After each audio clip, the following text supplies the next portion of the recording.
Buenos dias, mi amigos. Welcome to another episode of A Taboo Life, where everyone has a story to tell.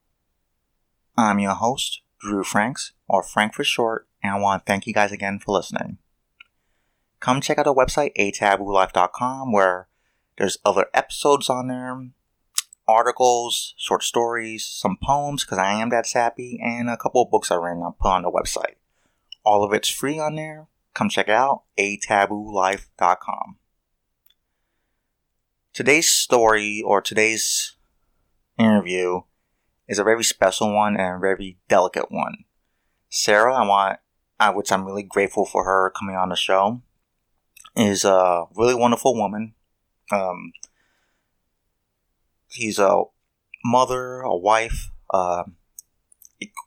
probably can't butcher this word, equine trainer. She's a horse trainer. And she's also a rape survivor. She was, unfortunately raped when she was a child. She hasn't really revealed her story the full story to her family. The only people that really know is a couple of close friends and her husband. She voluntarily and bravely, said that she wanted to do the episode. The only catches or the only stipulation was that she wanted to remain anonymous. So Sarah's not her real name, and I think that's for the best that we will keep her real name secret. But everything she says in the story is true. This is a very delicate episode, so I'm going to ask you guys to be really mindful and respectful in what she's saying, and be really empathetic. And for the people who like to write comments, negative comments, and like to troll, this is not the episode to do this on. You could do on other episodes or other stuff I write or do, but I really do ask you to be respectful of her story and just listen to the story. For everyone else, is something that I ask you guys to listen to everything she has to say, and not all of it is serious. Towards the end, we start laughing. We tell funny stories. She has a lot of funny stories to tell, especially the way how her and her husband said "I love you" the first time. So that was actually really funny. But besides that, this is a serious episode, and it does have laughter at the end of it. So here is Sarah's story, and I want to thank you guys for being respectful and listening to her story.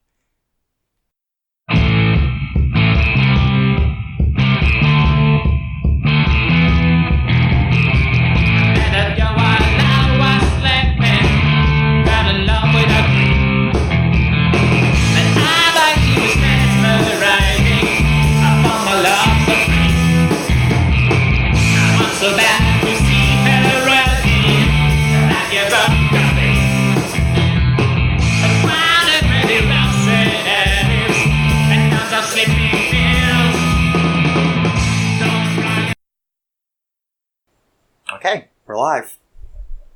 Why don't you introduce yourself to everyone? My name's Sarah. That's a nice little alias. I give everyone the option if they want to use an alias, they can, and Sarah is the go-to one now. I think everyone's going to start using Sarah, even the guys. 50 bajillion of them. Can't go wrong. All right, Sarah, why don't you tell everyone what you do, and because I'm really interested about the horse part too. I teach horseback riding. I'm a horseback riding instructor. I teach dressage, which is normally not a well-known sport. However, with Mitt Romney's run for the presidency, his wife's sport of choice came under scrutiny. She had a horse in the Olympics. Do you remember Steve's Colbert Fancy Prancy Dancy Pony skit? I remember seeing that. But yeah. I didn't. What was the controversy behind that? They were just looking for something to make fun of Mitt Romney for, as it normally goes with presidential elections. And dressage is a sorely misunderstood sport. In its current form and to the lay person, it just looks like dancing, really, with horses. The horses perform intricate movements according to a test. And the most accessible form for people to really get into is the freestyle, which is actually done to music. So a lot like figure skating, where you have to put in a set number of movements, but they can come in any order, choreographed to the music. The freestyle is performed in a similar manner. No way. So, yeah. So a lot of people think it's horse dancing when actually the freestyle is just one form of it. Dressage is French for training. And it actually the sport has its origins in cavalry horses. Oh, you would train cavalry horses when you were going into combat and you were surrounded by foot soldiers. It is imperative that you have full, complete control of your horse and that he is submissive to your aids and your requests, or else it becomes a danger to you. So that's the origins of dressage. I don't know if you're familiar with the white Lipizan stallions from the Spanish riding school of Vienna. I know the white looking ones. That's that would probably be the Lipizans. But that riding academy was started by Napoleon Bonaparte. Oh, no way. To train his cavalry horses. And it's become a tradition now. And there are several moves that are called the high school airs, which isn't seen in modern dressage, but is still practiced at the Spanish riding school of Vienna. And they are called the airs above the ground. And they are a very specific set of movements that are meant to take place to actually deter foot soldiers. So there is the capriole, where the horse will rear up, leap forward, and strike out with his back feet.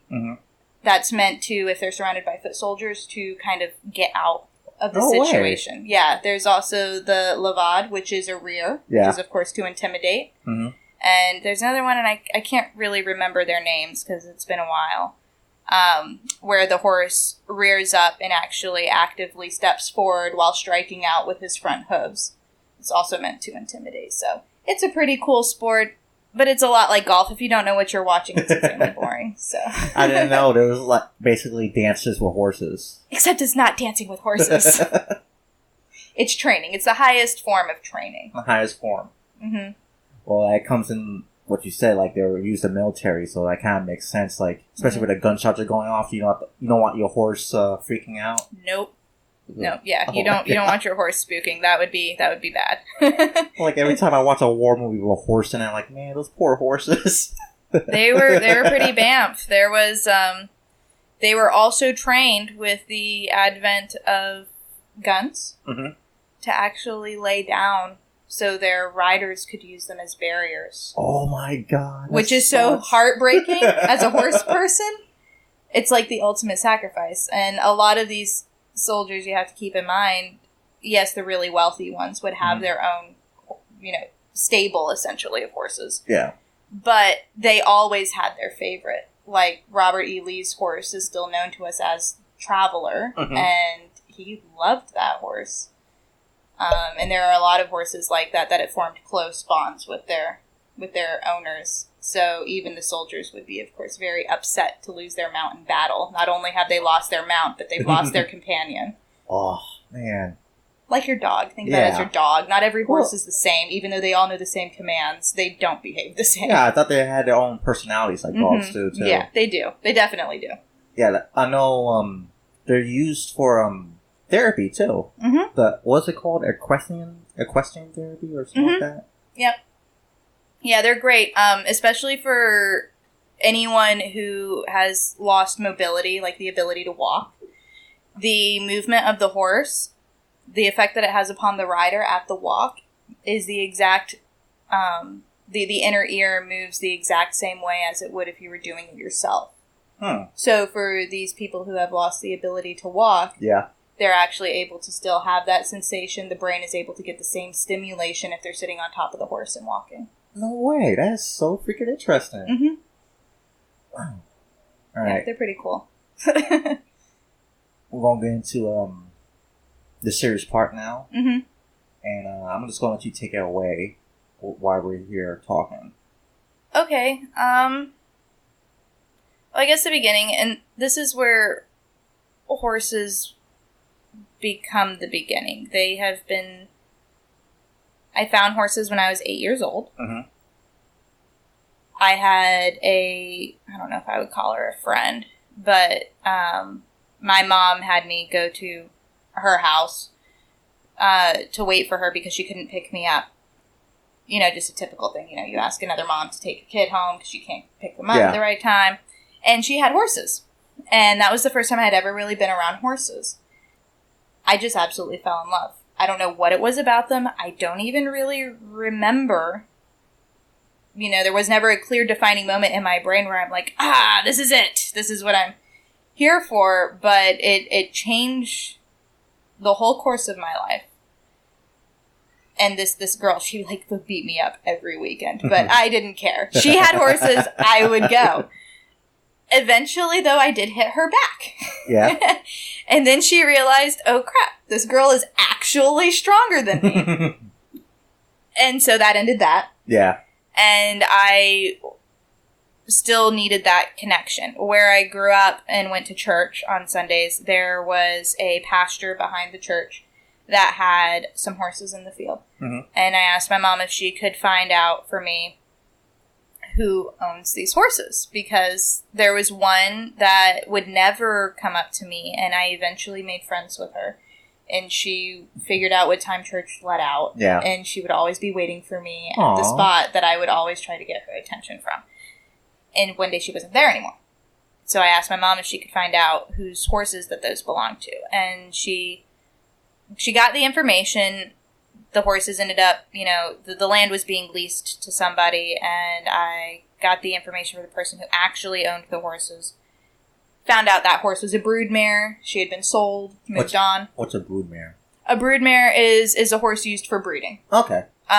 Broodmares are usually not active riding horses. Usually they have had some type of performance career, mm-hmm. and then they're just retired and retained for breeding. Okay.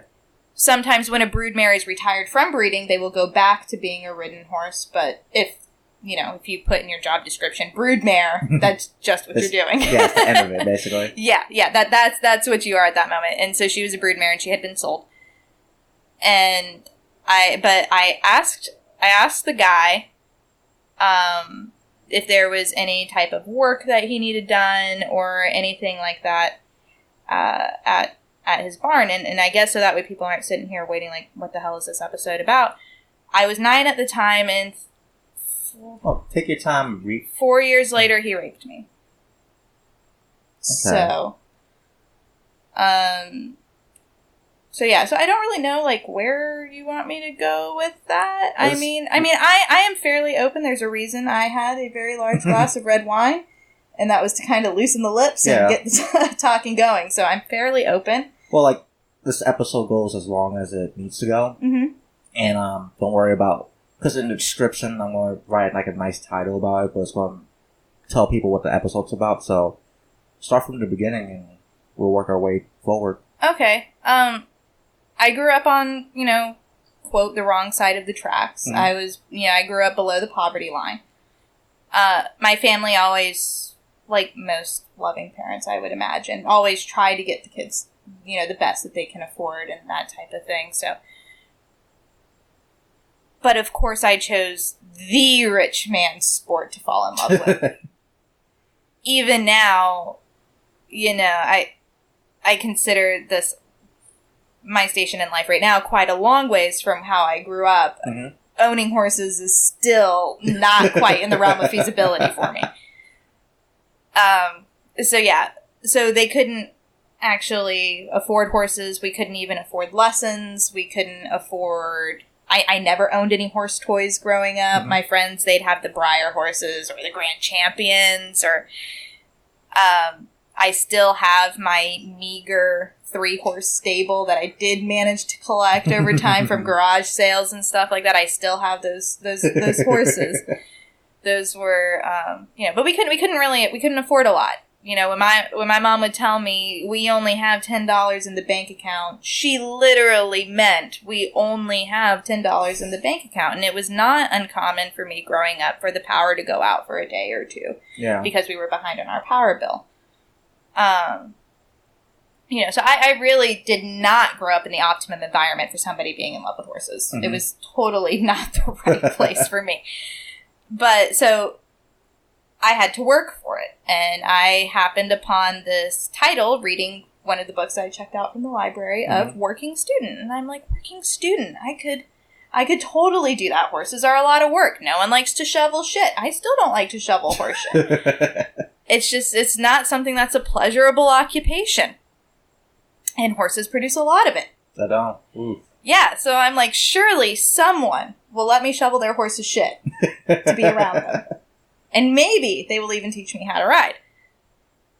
So that was my thought when trying to find out where my broodmare had gone. I was trying to find these people, and maybe they would teach me. And so when I was 9 years old, I found them, and the barn was actually across the street from my church. And I don't really think I worked, because I don't remember them actually putting me to work. Mm-hmm.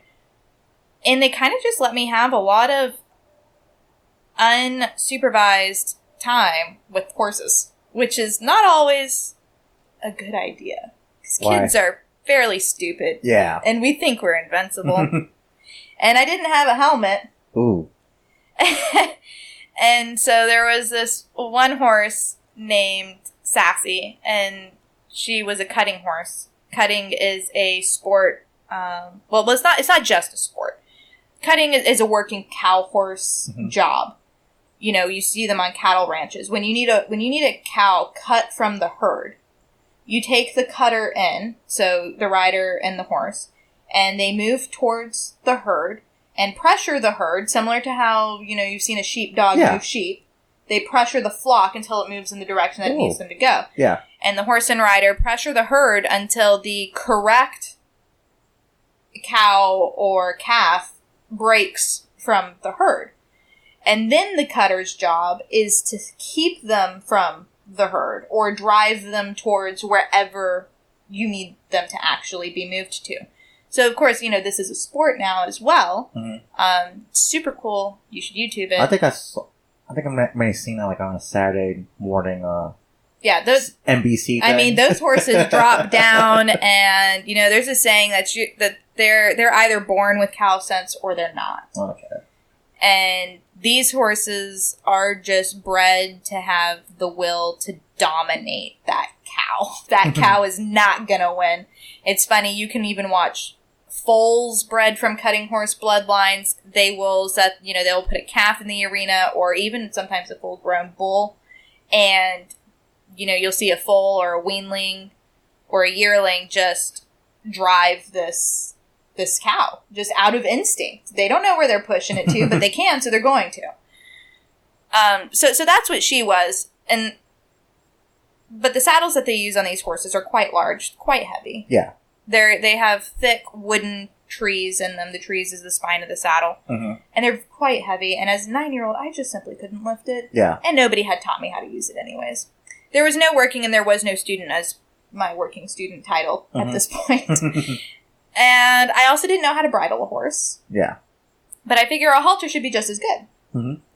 So I would halter her up, and I would tie her lead rope under her chin, and I would take her to the cutting arena, and I taught her to stand next to a gate so I could climb up and over on the other side to get on her back. And I essentially was just riding her bareback in a rope halter with no helmet. Like I said, kids are stupid, but whatever. And that was how I taught myself how to ride horses. And I had to do it all bareback because I could not lift that saddle. Oh my God. Which meant, you know, walking was okay. And then after, I guess the first thing I had to do was actually teach her to stand at the gate. Mm-hmm. That took like 3 weeks in itself. Because she was like, well, the person isn't here anymore, so clearly I'm free to do whatever. Mm-hmm. And I'd just be sitting there at the gate going, no, horsey, come back. But eventually we got it down, and then, you know, I got comfortable walking, and then when I wanted to trot, it would be one stride dirt. Then, okay, we have to go on, repeat the process. I'd have to leave her at the gate, climb over the gate, get onto her back, try trotting again, 2 strides, dirt. Then we'd have to get off, then I'd have to steer her over to the gate, climb over the gate, get on. And eventually we were able to walk, trot, canter, and she was just... She had an attitude. You hear the phrase resting bitch face. The only thing worse than resting bitch face is mare stare. Yeah. And mare stare is when mares, which are more moody than geldings, which are castrated stallions, they will just, mares will just pin their ears back and just glare at you. And some mares are the sweetest, but all mares have a little bit of mare in them. Yeah. It's just who they are. And she was a very marish mare. She did not like other horses. She was not always the most cuddliest. Sometimes she tried to bite you. But I really appreciated her patience with me. So moving forward, that was my life between 9 and then when I became about 12 years old or so, there was this paint mare. What's a paint mare? A paint is so you have horses that come in solid coat colorings. Yeah. And then you have horses that, There's if you look at that painting up there, where they're not tiny spots, but they're swatches of color. Oh, okay. Kind of broken up. That's called a paint horse. All right. Ones that have tiny little spots, those are usually Appaloosa horses, which is a breed of horse that actually has that. A couple other different breeds have it, but it's mainly just the Appaloosa. And then, so there was this paint mare. And she was 2 years old at the time. And my trainer, made a agreement with my parents that if they paid him $100 a month for 8 months, she would be mine. Oh. Essentially a lease to own. Okay. And she was unbroken, which means she was not trained to ride at all. And she wasn't even trained to, be caught. Catching this bitch, it was a lot of work. But, I was game for it. My parents didn't know a whole lot about horses, and they're like, okay, that seems like a good deal. We'll do that. And that's what we did. And I started training my horse. And that was really when he started helping me, was with training this horse. And she hated him. My mare did. She absolutely hated him. And it's one of those, you hear about animals having a sense about people. I really do believe that. I totally believe especially it. Dogs. Yeah. Not only did she hate him, but there was another horse that was owned by a girl who rode with me that hers was a gelding, so castrated male. He would actively provoke shit. Anytime he saw my trainer, he would run up, kick the shit out of his truck, dig his teeth into the sides of the truck, and just drag. Really? Not even cribbing. And cribbing is when a horse will put their front teeth, on a post or something like that and suck in air. They do it because they're bored, and it's a really bad habit. But, yeah, he was just doing it because he could. And then he'd steal his hat and run off. Because the actual barn wasn't actually fenced off from the pasture, and it was about 40 acres, about a 40-acre parcel of land. And so he would just be gone, and, the hat would be missing, the horse. But, Comet would come up and, intentionally antagonize. That was the name of the horse? That was the name of the gelding. Yeah, it was Comet. And so looking back, and that's the one thing about my story is looking back, there are red flags. Yeah. But you were just too young. I was 12. Yeah. I didn't know anything.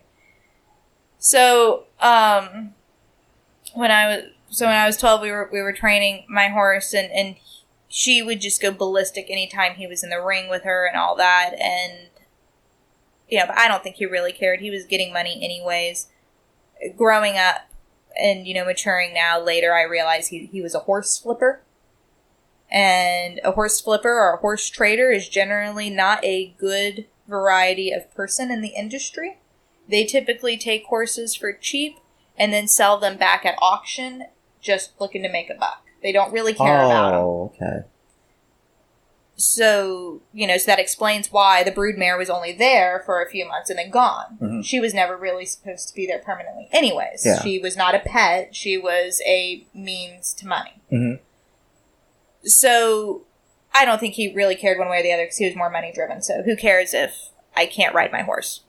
But with him gone, because he stopped supervising the lessons and I just started working with her on my own, she actually went from not wanting anything to do with me, I kid you not, taking 3 hours to catch from the field, because she would just not come up to me, to leaving the herd, calling to me when she would see me, running up to me and stopping. The whole classic movie relationship that is the goal of every horse crazy girl. Yeah. Does it always happen like the movies? No. But it is possible for it to happen. They do bond with people like that. And I had it with her. And she was like my pocket horse. She would follow me around. I wouldn't have to tie her up or anything. She would just follow me around. And so eventually I was able to ride her. I was the first person to back her. So when so 2 weeks before my 13th birthday, he tells me that there is an auction going on mm-hmm. in Ocala, which is, I'm sure a lot of people know that your podcast takes place in Florida. Yeah. And here's probably, since you're not a horse person, a factoid. Ocala is really the horse capital of the world. Oh, shit. Yeah, we train, lots of Kentucky Derby winners were trained here. Wow, it is amazing. It's amazing. I would think Spain for some reason. I would think Spain for some reason. Spain would be like the horse capital. Oh, no, but they breed beautiful Iberian breeds, the Andalusians, which are also called PREs.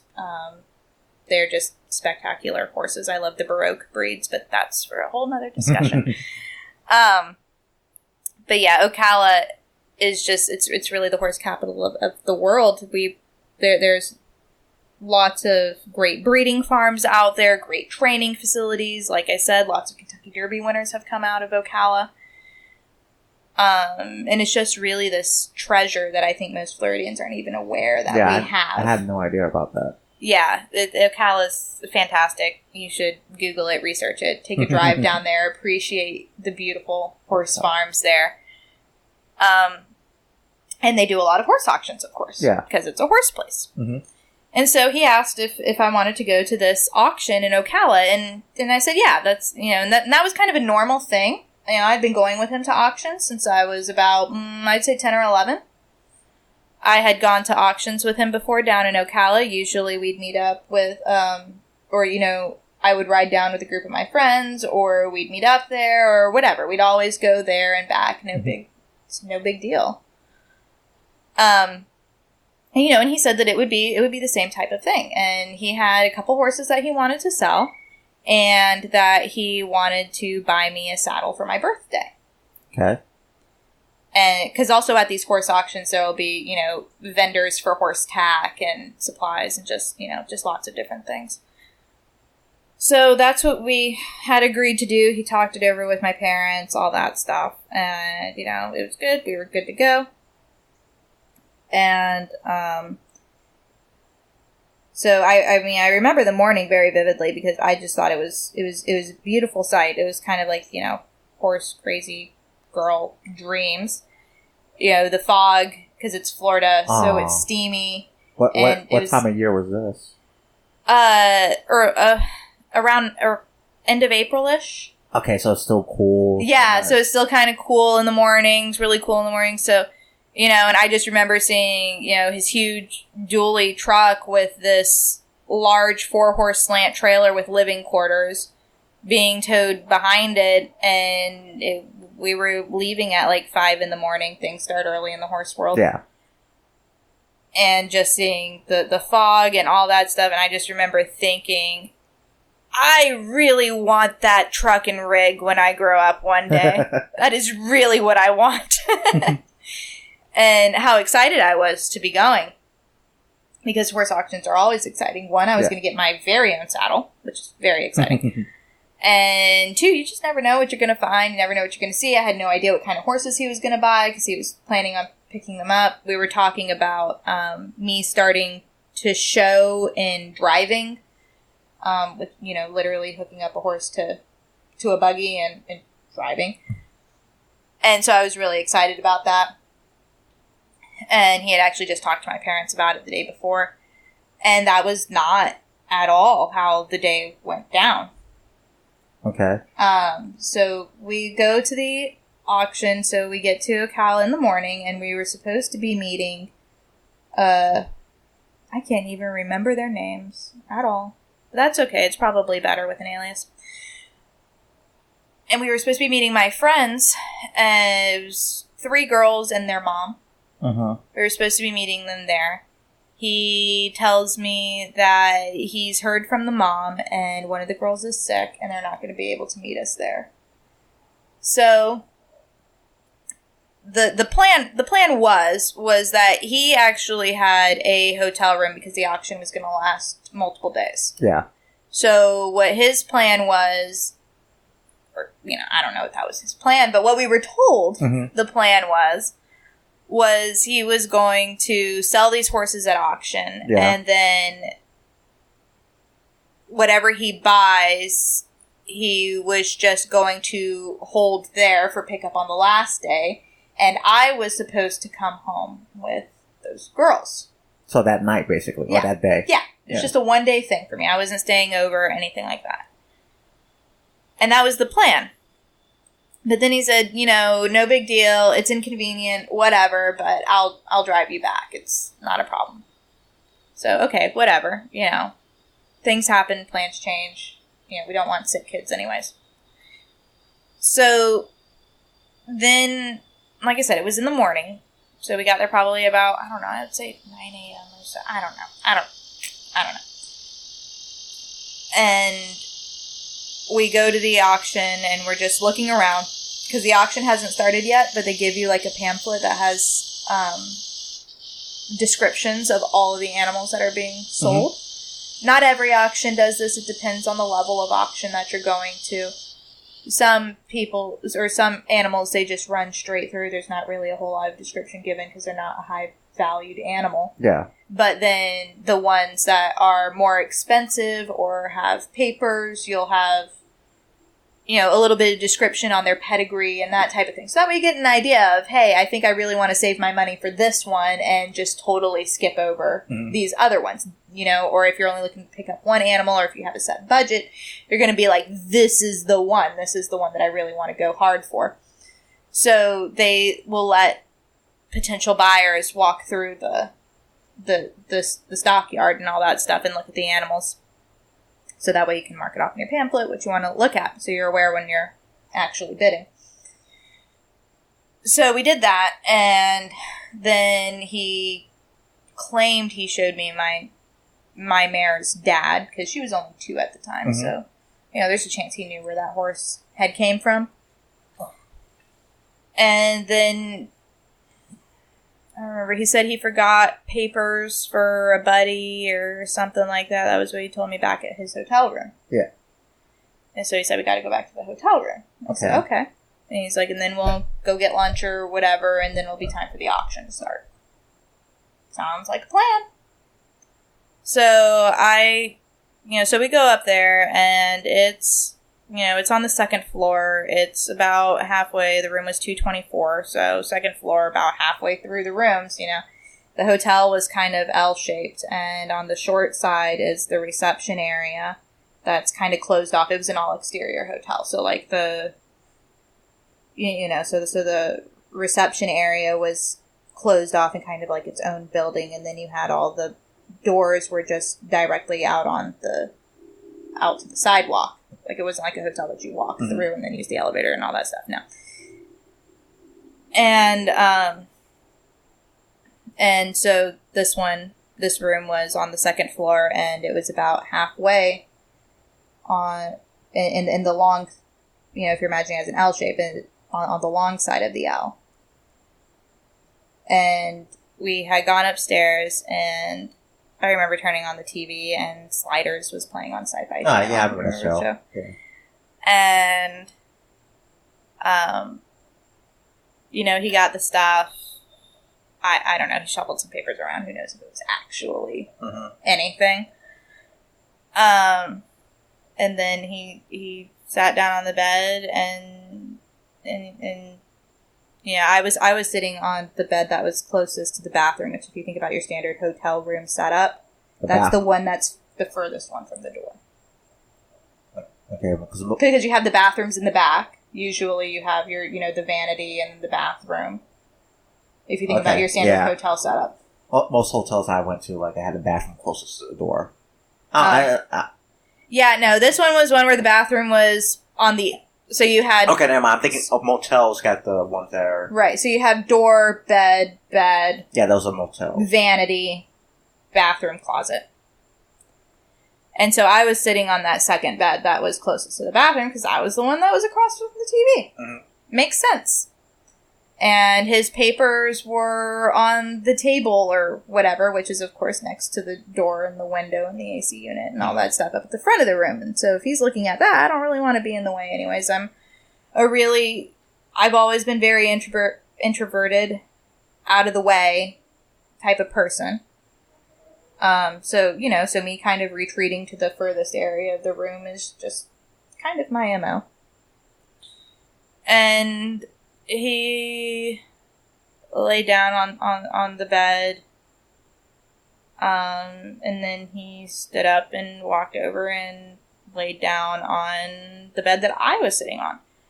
And I was, like I said, I was closest to the bathroom, so he was between me and the door, and he said, kiss me.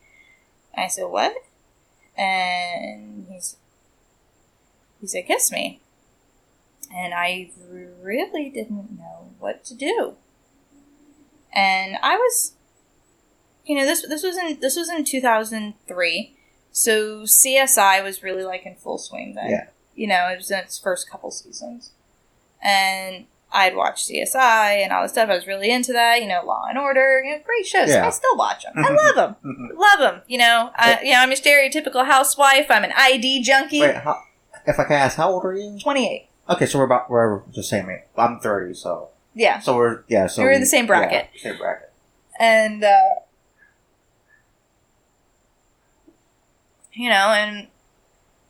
and a lot of thoughts start running through my head. Prior to this, probably about a week or so prior, I got injured by my horse. Mm-hmm. Horses aren't mean, but they are 800 to 2,000 pounds, depending on the breed you're working with. And they can hurt you. And my horse was a baby, which means that she still had baby tendencies, even though she was very well behaved for her age. I had tried to trot her, and she decided that she was going to, instead of move off my leg, lean into my leg. And so what that means is when the horse is leaning into, is usually you want the horse to move away from the pressure. But a horse's basic instinct is to lean into pressure, because when you think about it, if you get stabbed with a knife, what's the number one thing you are not supposed to do about that knife? You're not supposed to take it out. Mm-hmm. And the same has been instinctually bred into horses. If a mountain lion or something attacks them, they are supposed to lean into the pressure, not rip away from it. Okay. So we train horses to move away from pressure, but the instinct is to lean on it. Mm-hmm. So I had asked, and like I said, she was a young horse. I was training her. She's supposed to be learning things, which means she's going to make mistakes. And so I had asked her to move away from my leg, just nudging with my leg, say, hey, move this way, please. And she went, nope, and leaned over, and we were in a metal round pen, and my knee got pinned between the saddle and her and the metal round pin. Oh. And it pretty much totally fucked up my knee. It was swollen to the size of a cantaloupe. So that type of injury doesn't go away. I still struggle with it today. It'll flare up if I'm walking around too much, or anything like that. I've had to take steroid shots for it to bring down the inflammation. Physical therapy hasn't helped. Probably the only thing that's actually going to help it is surgical intervention, but I don't want to take the time off for that. And I've had surgery before, and sometimes your injury is just worse because of the scar tissue. And I scar fairly easily. So then, so how this is relevant is, like I said, a lot of thoughts are going through my head, and I could barely walk at the time because of this injury. Oh. I even had to actually get wheeled to the nurse's office just a couple days prior because of this injury. I couldn't walk to my classes. And so, I was confused. What should I do? And he said, kiss me like you kiss your boyfriend. I had my first boyfriend at the time. Uh-huh. And we had only had our first kiss, like, maybe a week prior. Ooh. I mean, I'm 12. Yeah. Getting ready to turn 13. Haven't had a lot of experience with the world yet. Just getting into the whole, wondering what is the world really like. Mm-hmm. And, and then he started coming at me a little aggressively, and I got scared, and my thoughts were, I'm not a big person, as you can see. I'm very petite. Yeah, right. I'm 5'1". At the time I graduated high school, I only weighed 105 pounds. Yeah, this lets you guys know who's listening. She's a tiny woman. I am a tiny, tiny person. I am very tiny. I wear a size 6 shoe. I am teeny tiny. And, but I can beat the shit out of a horse if I need to. The horse is not going to win that battle. But I don't beat my horses, just to be clear. For the Facebook comment haters, I don't beat horses. Somebody's going to take that. Like, she beats horses. Right, she's a terrible person, man. I've seen the comments, especially on those stupid YouTube videos where the YouTubers don't even actually know what they're talking about. But, anyways. So I was thinking, I can't run. I'm several hours from home. Mm-hmm. Ooh. This is 2002, so cell phones. Nextels were the big thing. You remember Nextels? Yeah. The Nokias. I remember thinking his Nextel was so cool because that's what all the ranchers were using because it could travel further. Oh. Without using like cellular data. I don't know. I mean, I was 12, so who knows what screwed up ideas I had of the world that were inaccurate at the time. Anyway, so Nextels were big. I didn't have a cell phone. Actually, I did actually have a cell phone. My parents let me use it. It wasn't my cell phone. They let me use it because I was so far away. Because you're away, yeah. But I was only supposed to be using it when I was back in DeLand. Uh-huh. What? When I was back at the barn to tell them that I needed to get picked up. And they said, and so I had actually left it down in the truck. Because we hadn't gotten to that phase of our society yet where we always had it with us and we felt naked without it. So I didn't really feel like I had a whole lot of options. I couldn't outrun him. He was about 6'1", probably, he's a big dude. He was built like you. He was a big dude. I didn't really feel like I had a lot of options available to me. And so I thought, I'll just say, no, and I did, and he became a little bit more aggressive, and I decided, what, I'll just capitulate, and it's hard to say that I capitulated and gave in, essentially, because I always feel that someone hearing my story is gonna be like, oh, then, like, she consented or whatever. Why don't you define for us what capitulated means? Because that's the first time I ever hearing that word. I can guess what it means. Giving into pressure. Okay. Usually you would use the word capitulate almost in like a negotiation scenario. It's when you give up. Okay. It's when you're like, fine. You just yield. Yeah. And, you know, like I said, I have a hard time admitting that or saying that, but also at the same time, I would be lying if I didn't admit to that moment. You know, you're a cop. You said you've worked with... Ex-cop, yeah. Yeah. You've worked with people in my situation before. No matter how many times someone tells you it's not your fault, you still always wonder, did I go wrong somewhere? It's so much pressure upon yourself, especially when you're 12 years old. Yeah. And, you know, I was thinking lots of things. Like I said, I had watched CSI. I had watched Law and Order. If I fight, I'm several hours away from home. I'm not going to win a physical fight. Mm-hmm. What are my best chances of just going home? I just wanted to go home. And so I kissed him. And it was just a chaste kiss. Mm-hmm. And then he said, no, not like that, and shoved his tongue into my mouth, and literally for like at least a year, all I could taste and smell was leather and cherry chewing tobacco. It just stuck with me. Almost to the point to where I didn't even want to be around horse tack or anything like that because the smell of the leather and then the cherry chewing tobacco would be right on his heels. And just by the way, for any dudes that are trying to pick up a girl out there, chewing tobacco is absolutely disgusting. There is nothing sexy about a man spitting a wad out into a empty, you know, soda bottle or out on the street. There's nothing sexy about it. Don't do it. It's disgusting. My best friend does it. And it's gross. He's married to it. He loves it. Like, it's gross. Just don't.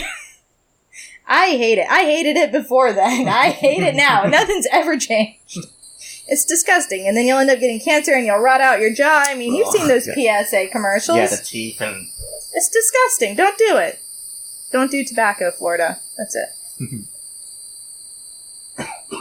And after... It was that moment where I realized I had lost control completely of the situation. And, you know, I don't really want to go into specifics about it. Yeah, we don't.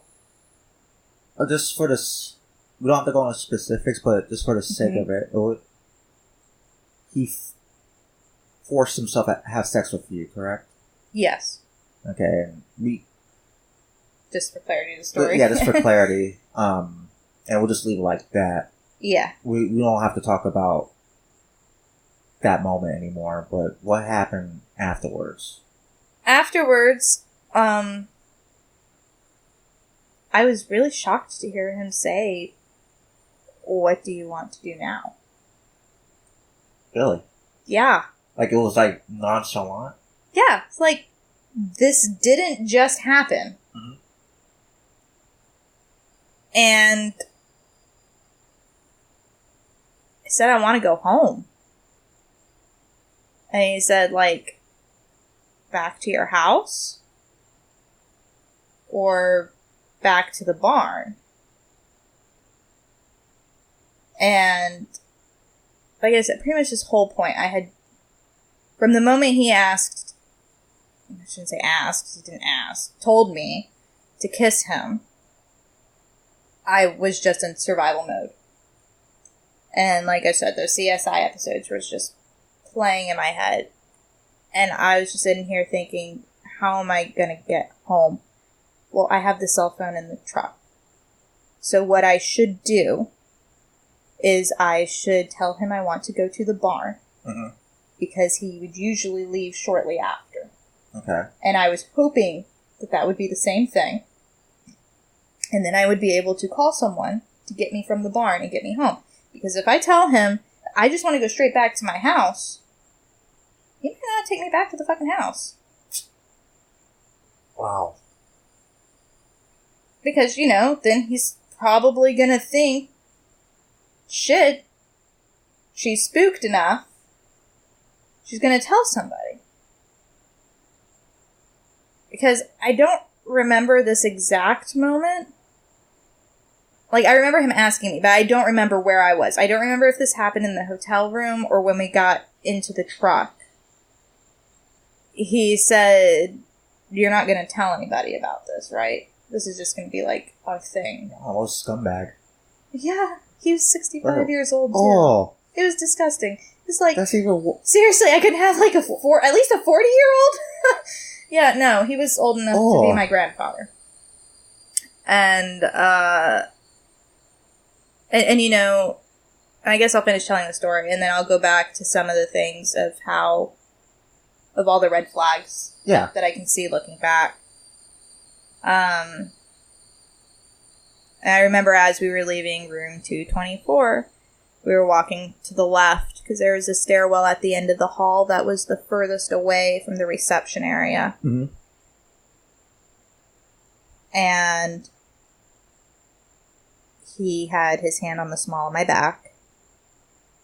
And I remember trying to think in my head if I could actually run away from him and make it down the stairs and to the receptionist before he could catch me.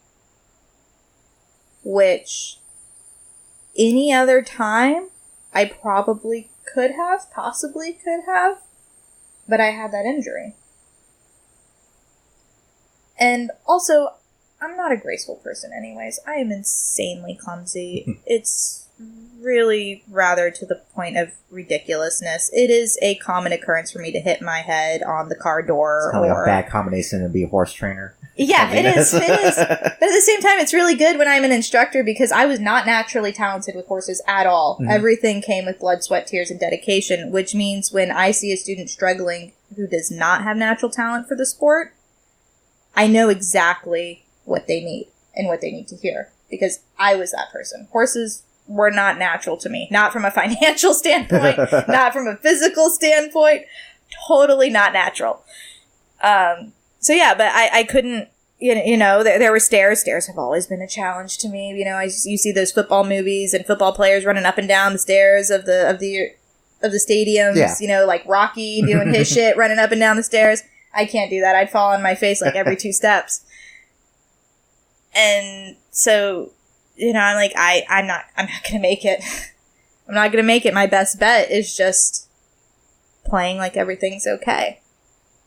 You know, like playing it however he wants me to play it. And so we get down to the truck. We did not go to the auction. He didn't even ask me if I wanted to go back to the auction. Which was really, I guess, really the only indication that he gave me that he was also aware that the paradigm had shifted. And, we were driving home, well, to the barn, and I remember watching the hedges of some farm passing by,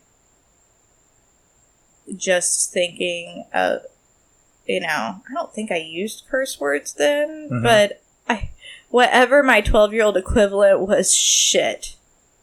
That is what this day has just turned into. And I was really just kind of shell-shocked. I mean, I guess the closest a person could be to shell-shock without actually having gone to war and being the true definition of shell-shocked. Mm-hmm. Nothing seemed real. Like, it was all just this horrible movie moving in slow motion. And we get back to the barn eventually, you know, and I get my horse, and he tells me he's got to go back to his house to get a few things. And I'm not lying. In my head, I went, shit, he's going to go get a gun and a shovel, and no one's going to find me. Ever. But I didn't know who to call. A lot of people would be like, call your parents. Well, here's the thing. He got me good. He had my horse. And really, only people who have horses are really going to understand this. They are like a part of your soul. It's not normal. Well, I think it's the same thing with dogs. Like, someone takes the dog you love, you're gonna be fighting. Maybe, but I don't know. See, like, I have dogs. You met my two. Mm-hmm. And I've had dogs in the past, and I love dogs. You've seen my house. I love animals. I actually have a cat hiding around here somewhere. I love my animals. I love them. And I've told my husband this, too. I like them all because they give different types of companionship. Mm-hmm. I like cats because they aren't, like, most of them aren't like, pet me now, I need you to love me, I need it. They're not needy. Mm-hmm. They're just this quiet presence, and it almost feels kind of like a privilege when they come over to you and let you pet them. Which I know that sounds ridiculous and stupid, but it is. And dogs are really more of like that stupid best friend that's going to follow you no matter what. And you've seen my fish. Yeah. I do have tons of fish. Yeah, not quite like to the same level of a dog or a cat, but I do have relationships with my fish. But that's more of like a caretaker situation. I appreciate them. I appreciate that they're able to thrive under my care. A lot of thought goes into how I provide for them. But then you have horses. And horses, I truly feel, is your partner and your equal. And I really feel like maybe like canine cops could understand this, where their canine is literally their other half. Yeah. You cannot do your job without that dog.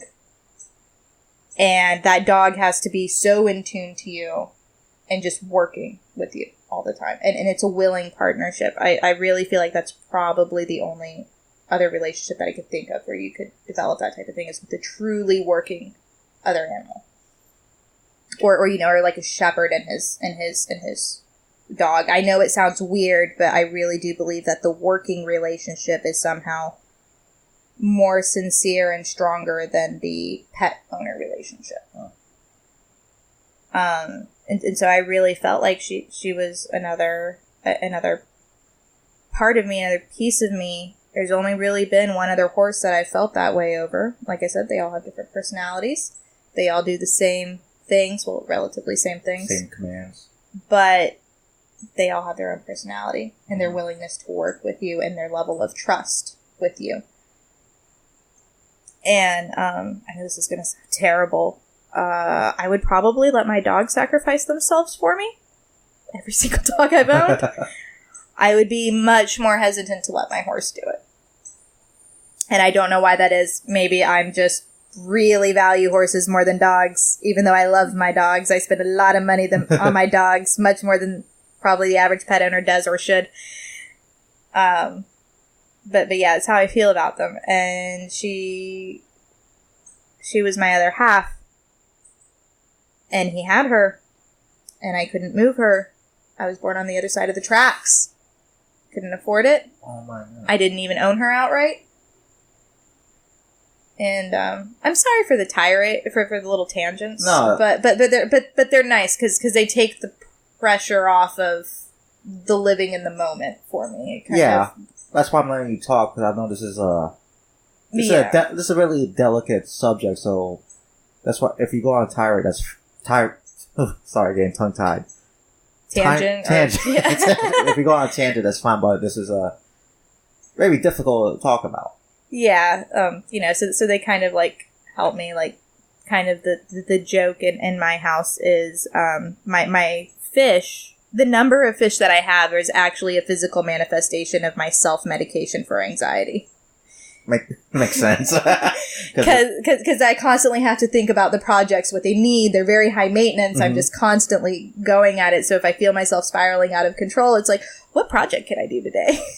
Let's, and it kind of helps pull me out of it. And same with the, trips down memory lane. So he had my horse, and I didn't know what to do. I didn't know who to go to, who to turn to, what to say. So I called my boyfriend. How old was he? 13. Okay. Or 14, I can't remember. I This is think like I think it was a year older than me. year or two, And then so- I was getting ready to turn 13, so I think he was 14. Okay. And we're still friends today. And I didn't want to tell anyone the whole story. Why not? Because I didn't want to go to court. I didn't want to go to the hospital. I just wanted to pretend like it never happened and go back to my life. I just wanted it to all go away. But, like I said, I was legitimately concerned that he was going to get a shovel and a gun. So, okay, so yeah, actually I didn't call him first. I called my parents first saying we were home early and I needed a ride home. Mm-hmm. They were working, so there was a friend that was going to come get me, but it would take her 30 minutes to be there. Okay. So that was it. That was how I knew that I had only like a limited, because this kind of comes back to pieces. I mean, it's what we're like looking over. Has it been 20 years? I don't know. I'm not very good at math. It's been a while. It's been a long time, and so I called him, and he was asking me how the auction was, and I'm like, he kissed me. That was what I said. Those are the words that stick out the most in my mind today. What he told me to do. And that was kind of how I summed up the whole situation to anyone I had to tell. And he's like, what? And I'm like, he kissed me. And he's like, you gotta tell your parents. And I'm like, I don't want to tell my parents. He's like, why don't you want to tell your parents? I'm like, because of my horse.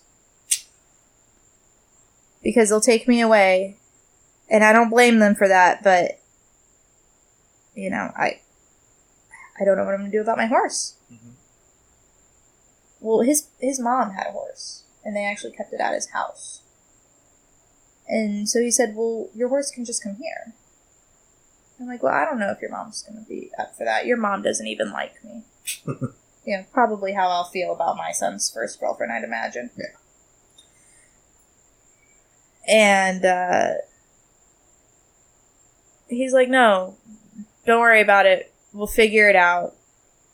Who's picking you up? And he was asking me about things. Essentially just making sure I was safe. He was a good guy. Still a good guy. Mm-hmm. And, and we hung up. And I was grooming my horse at the time. And I remember brushing her. I remember just really, like, those moments where you're really trying to just remember every detail. I was just trying to remember every detail of her because I didn't know when I woke up in the morning if I was ever going to see her again. And, like I said, it's really stupid. I really think only other horse people are going to be able to relate to that. Horses live to 30 years, sometimes more. I was really expecting her to be a lifelong companion. Mm-hmm. And so, I was grooming her, and then my phone rang, and it was this other guy. I don't know. Let's name him Dick, because that's kind of what he was. But, and we had been friends since kindergarten, and in middle school we became closer friends, and he realized I was a girl, and so he had been pursuing me. He was still one of my friends that I was permanently friend-zoning, but who was somebody who was actively, very, very actively and aggressively trying to break free of that title. And so he called me, and he said, hey, Sean told me what happened. And I was just thinking, well, what do you think I should do? I asked him, what do you think I should do? I don't know what I should do. Should I tell my parents? I mean, he kissed me. What's going to happen to my horse? And I didn't say he kissed me. I used the person's name. Mm-hmm. So he knew who I was talking about. And he's like, wait, what? He was just trying to stir shit. Sean didn't tell him anything. They hadn't talked about shit. Yeah. He was just trying to stir the pot.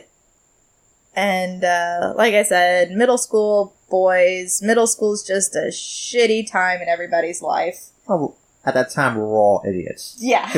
We're all idiots. Yeah, all going through the change of life. And, girls are bitches, guys are douches, and some of us grow out of it, and some of us don't. And,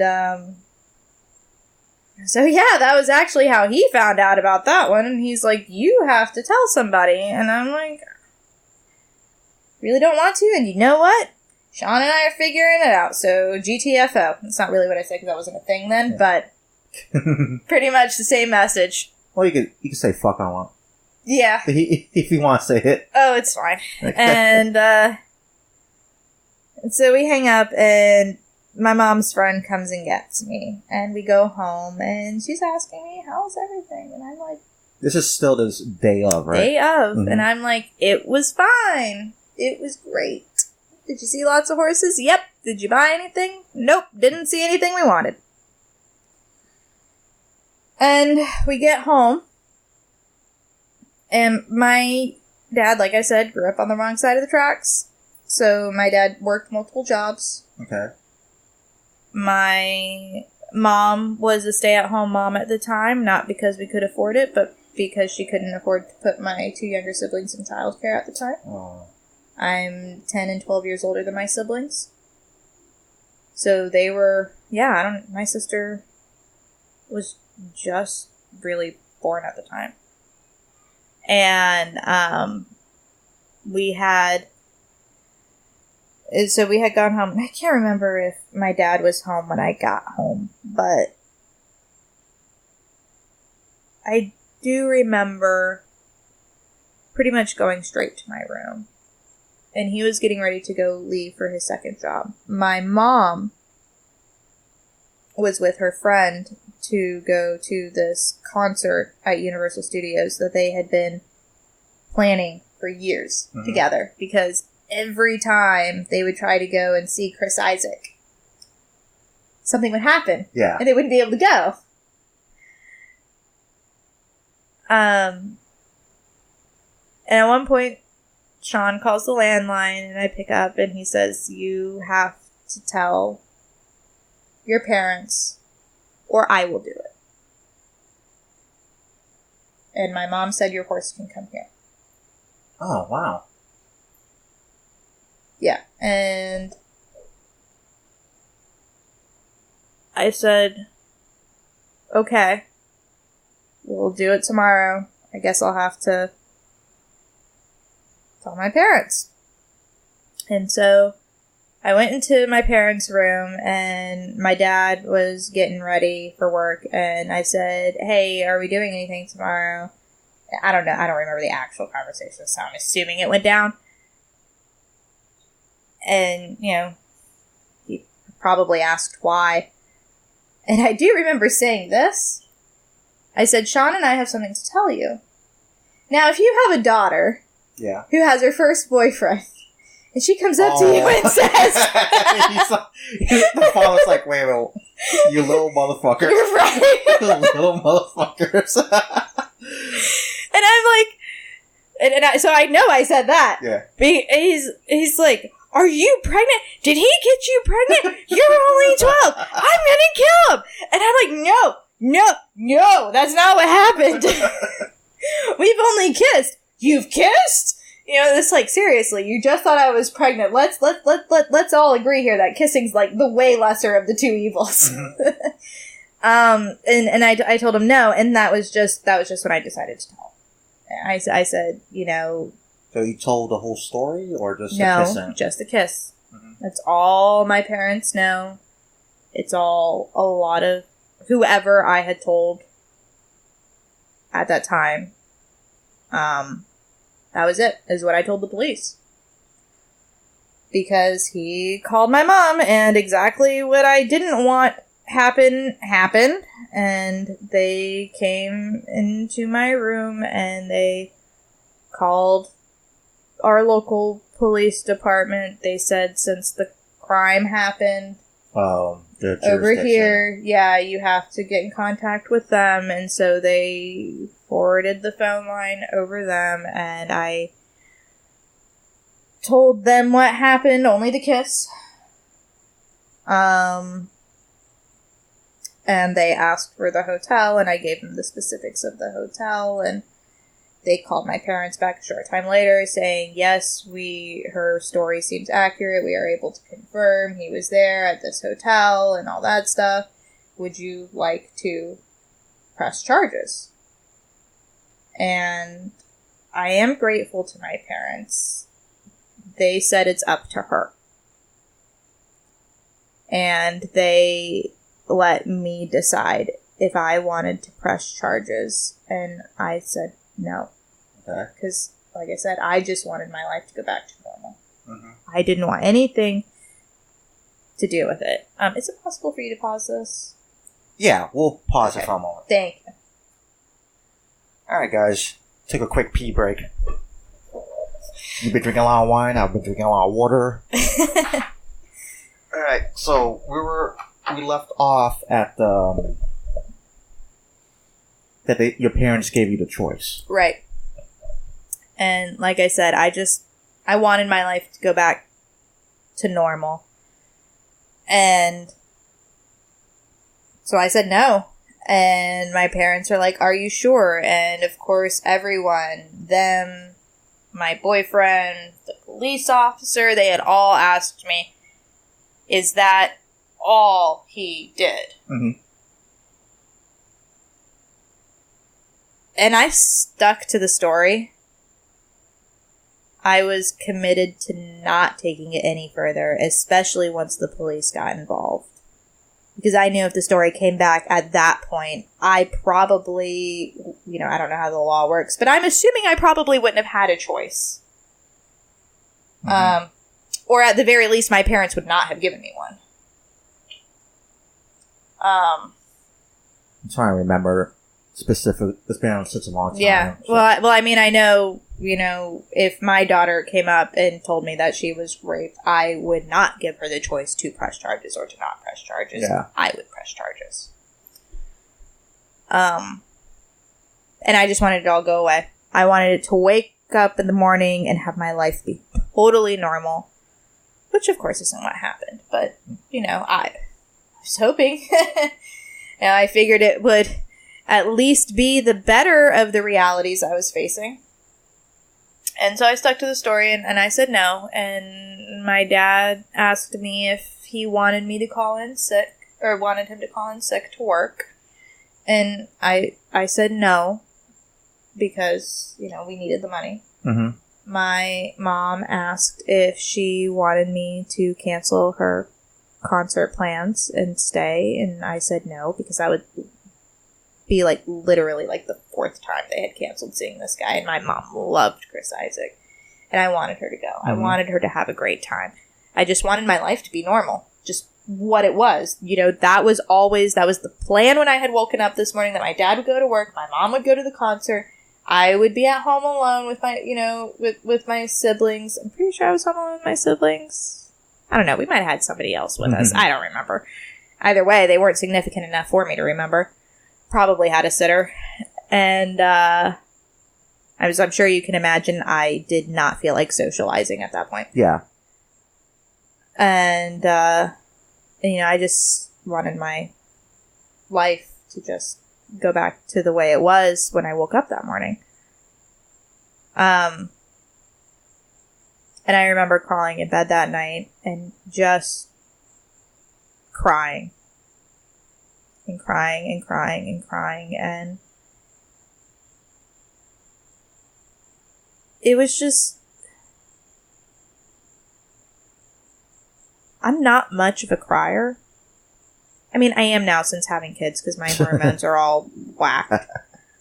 But growing up, I was not a crier. Uh-huh. And I remember trying to figure out why was I crying. I was physically safe. I was afraid of losing my horse still. Because, keep in mind, I didn't own her at this point. Or really at any point. And I couldn't figure out why I was crying. And then I get a phone call, and it was actually my boyfriend's mom. Yeah. And keep in mind, I was under the impression, and still am under the impression, that I'm not her favorite person. I don't know why, that's just always the vibe she gave me. And she told me her story, which I'm not going to share. I've used aliases this whole time, but just in case someone... Yeah, just give us like just a quick synopsis, that's it. It was her uncle. Okay, wow. And I don't know if it was to the same extent as mine was. I don't know if she was actually raped or not. She didn't tell me. But she told me that she had been in a similar situation. That was what she described it as. Either way, it's horrific regardless. Even if you take the whole... If he kissed me and that was it, that was still pretty out there. Mm-hmm. If her uncle did that, that's terrible. If her uncle did more than that, that's horrifying. And all the way around, the situation's just not pretty no matter how you slice it. But I really appreciated her telling me that. And had I been social, I probably would have told her the extent of everything. But, a lot of things were in play for me at that point still. What was going to happen to my horse was still hanging in the balance. This was just that evening. And I still wasn't sure about anything. I didn't want to talk to anybody. I just wanted to stop crying if I could control myself and go to bed and wake up, and then everything would be better. Because that's, sleep solves everything. Or you hope. Yeah, you hope. Well, at least it's a break from the chaos. Yeah. And, but nothing was the same. The next morning, nothing was the same. It was, my mom tried to get a few more details out of me. My mom's friend who she was with had bought me a cowl from the Twister ride, because like I said, the concert was at House of Blues in Universal Studios. I think they closed that ride. Yeah, but that's King Kong now, I believe. Twister ride? No, they still have King Twister. Kong was separate. Yeah, I believe it's not Twister. It's been years since I've been to Universal Studios, but she bought me a cowl from the Twister ride that said, "Thanks for not being a coward," which actually kind of just stabbed me in the heart a little bit, because it's like, yeah, but you don't know the full story, everything. I still am a coward, but I appreciated the sentiment. And then after that, I actually asked my parents if we could just not talk about it. I would really appreciate it if we could just not. But we still had my horse. And my mom said no to moving my horse. She would not let me move my horse to my boyfriend's house. And she gave me a bunch of different reasons why. What the true answer was, nobody knows, and it's all fairly irrelevant. I had gone back to the barn a couple times to see my horse with supervision, with, a chaperone in attendance, whether it was my mother or my father or my grandfather.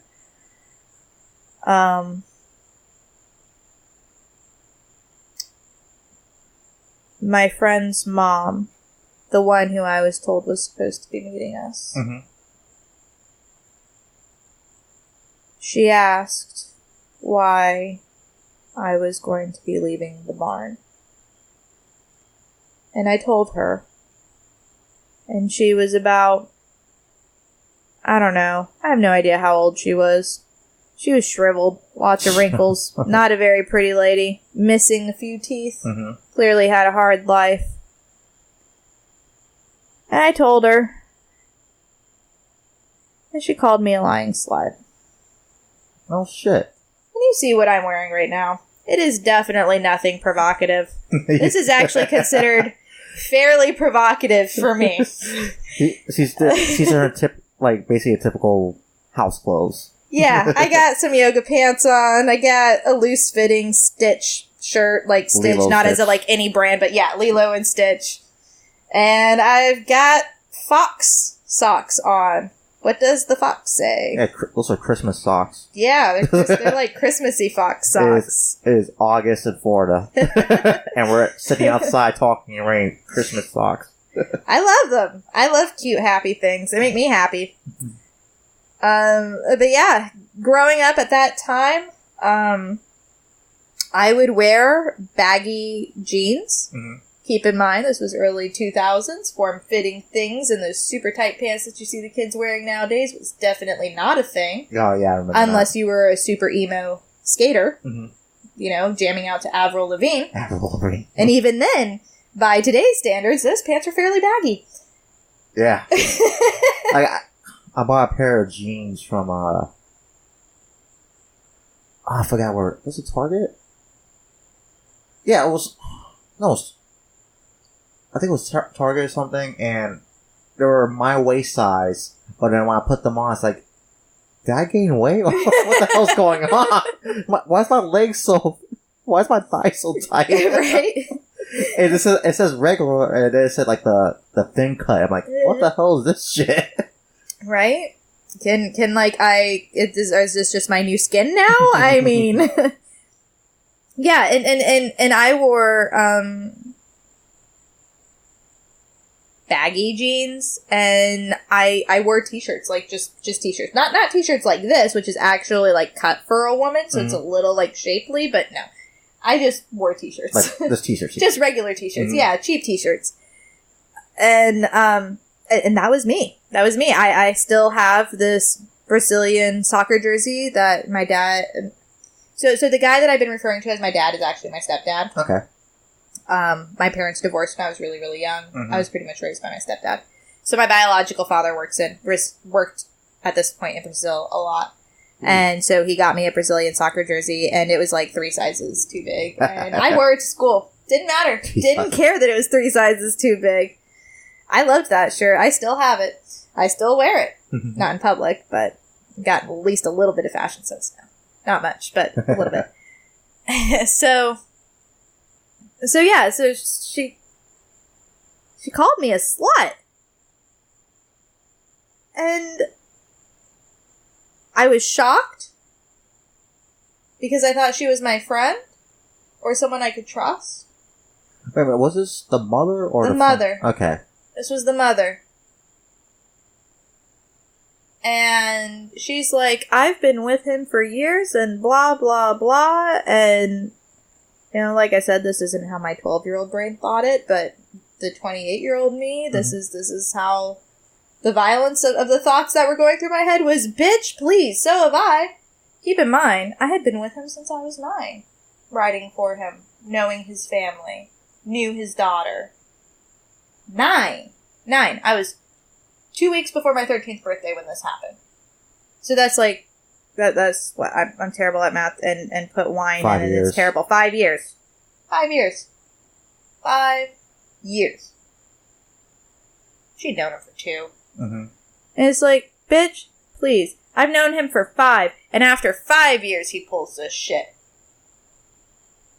It's just, it especially boggles my mind as an adult now. Granted, we're all formed and shaped by what has happened to us. But I hope, even if this had not happened to me, I would always take an accusation like that seriously. Yeah. If someone came up to me and said that. maybe a little bit of shock, from someone that you thought was harmless, but at least be a little bit, I wouldn't just say, oh, you're just a lying slut. That's just insane. But it happened. And that was, I don't know, that was really when I decided, you know what, the rest of the story is just gonna have to take a fucking backseat, because that ain't never coming out. Especially not at this point. Someone you'd think that you trusted and they said something like that. Yeah. Especially adult. Yes. Yeah, adult. Someone you're supposed to go to in these types of situations. I don't know if the DARE program is still going on now in schools, but... Actually, that program was a complete failure. It was actually did the opposite that it was supposed to do. It actually got kids on drugs. Really? Well, It worked for me, because I'm still terrified of drugs, so... But yeah, the DARE program, go to an adult if you see any bad or illegal activities going on. They'll help you. Yeah, no, or Eddie the Eagle. Oh, yeah, I remember that guy. Yeah, so, yeah, none of that worked. That was proved completely false, and I learned that grown-ups are not your friends from two very important grown-ups in my life. Mm-hmm. Yeah, so that was really when I decided, you know what, I'm just gonna leave it at a kiss. That's it. Because people are not even wanting to believe that. They're not even willing to believe that. Then the rest of the story, how's that even gonna work out? So yeah, didn't get to move my horse. Saddest day was really when the girl who had the horse Comet, she was a high schooler who could drive and stuff like that, and she came to my house to get what is called Coggins papers. I don't know if Coggins is an actual disease or not, but either way, you get a horse's Coggins pulled, and it's a test to make sure that they're negative for the disease. Okay. And you have to have it in order to transport horses anywhere. Okay. Whether you're going to a show, whether you're going to a barn, whether you're crossing state lines. If you have, if you are transporting a horse, you have to have its Coggins, and it has to be negative. Okay. Coggins, from what I know of it, I don't know a whole lot about it because it's not a real prevalent disease anymore, thanks to these types of practices. But supposedly it's super, super contagious. I have heard of there being facilities for horses who are positive for it to live out their life. They just need essentially a different type of care. But, yeah. I will admit, even as an instructor, I have limited knowledge of it because it's not really needed. It's not a big deal anymore. Most of them are negative, so it's like asking you what are what are the beginning stages of measles, mumps, and rubella. No idea. You don't know what the beginning stages of those diseases are. They're pretty much a non-issue. Yeah, eradicate it. Yeah. But it was the only physical document that I had, or that my family had, that proved that I was something to this horse. Because he couldn't transport her without it either. And it's an interesting document because now it's photographs, but back in the day, the vet would actually have to draw all of the patterns of the horse. So it could be physically, so you could identify that, yes, these papers are to this horse. That makes sense. And so each of her markings, because like I said, she was a paint, so it wasn't like a solid color like a chestnut where you could just be like, they're red, and then they have a sock on the left foot and a stocking on the other one. Her markings were all very intricate because they were unique to her. Yeah. No other horse was going to have something like that. And, I bawled. And when, like I said, stupid. Only really horse people are gonna understand the significance of handing over, whether it's their pedigree or their title of ownership, which I never had because I never officially owned her. Or, but like I said, even the Coggins is a step in that direction. Mm-hmm. Because you can't transport them without it. Yeah.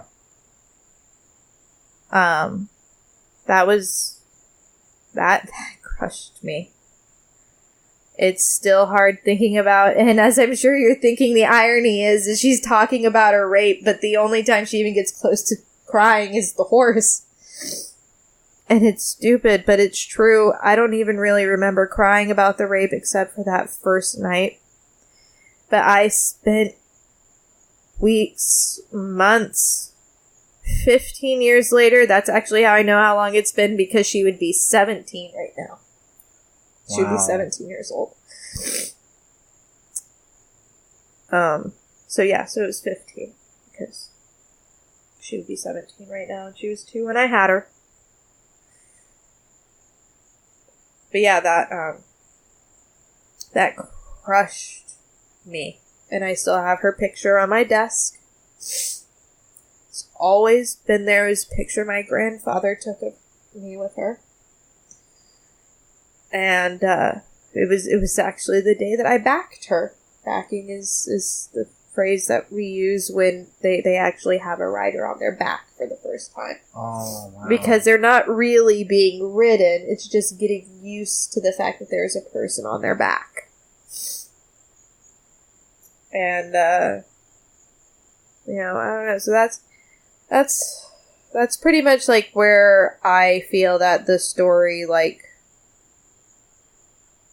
ends. Even though, of course it actually goes on, because we're formed by the things that have happened to us. Especially tragedies like that. Yeah.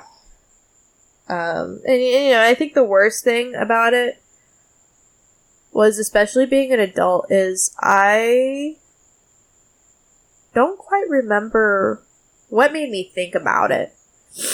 But, I Googled him recently. How recent? Oh, just a few months ago. Mm-hmm. And I don't know what spurned it. I don't know what started it. And he's in jail for sexual assault of a minor. Holy shit. Yep. Lots of people with his name, but damn, I would identify that face anywhere. Wow. Mm-hmm. And I don't know. Part of me is like, maybe if I had said something, whoever it was, it wouldn't have happened to. But then on the other hand, with how long it's been, there's a strong chance he would have been back out anyways to do it again.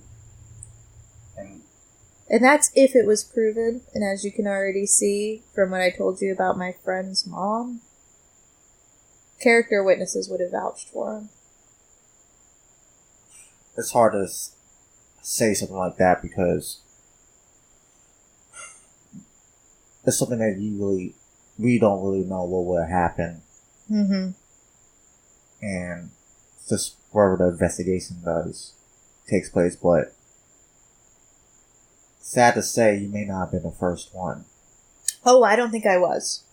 I'm actually quite confident I was not. Because this goes back to, like, the whole where I told you, retrospectively, there were a lot of red flags. A lot of them. And one of them was the fact that his current wife, he had been married 3 times, his current wife was a former student of his. How old was the wife at the time? She was about mid-20s, early 30s. Big age difference. Then there was also rumors of another girl. I can't quite remember her name now, but I guess it doesn't really matter anyways. And her name was always spoken in hushed tones. We never really talked about her. I knew of her. Mm-hmm. I knew that she was one of his top students. And then she just stopped writing and went someplace else. So that was a red flag. There was also the red flag. Every now and then he would smack my ass as I was walking by. You know, and I thought it was weird. But you did. I was 12. Yeah, you're 12 at the time. You didn't really. Yeah. The difference between 12 and like There's a difference 18 or 16. Yeah. Like, I was about to say, even at 14 or 15, I would have at least been on to the male game at that point. Mm-hmm. It would have been like, oh, that is not right. You know, I need to get out. But at 12, it's just kind of like, that's weird. But nothing ever came of it. He never, like, hugged me or anything like that. He was never overly affectionate. There weren't any of those flags. Mm-hmm. You know, it definitely works with the thing that you're always told is a lot of people who perpetrate these crimes sometimes groom their victims for years. And yeah. I am definitely one that falls into that category.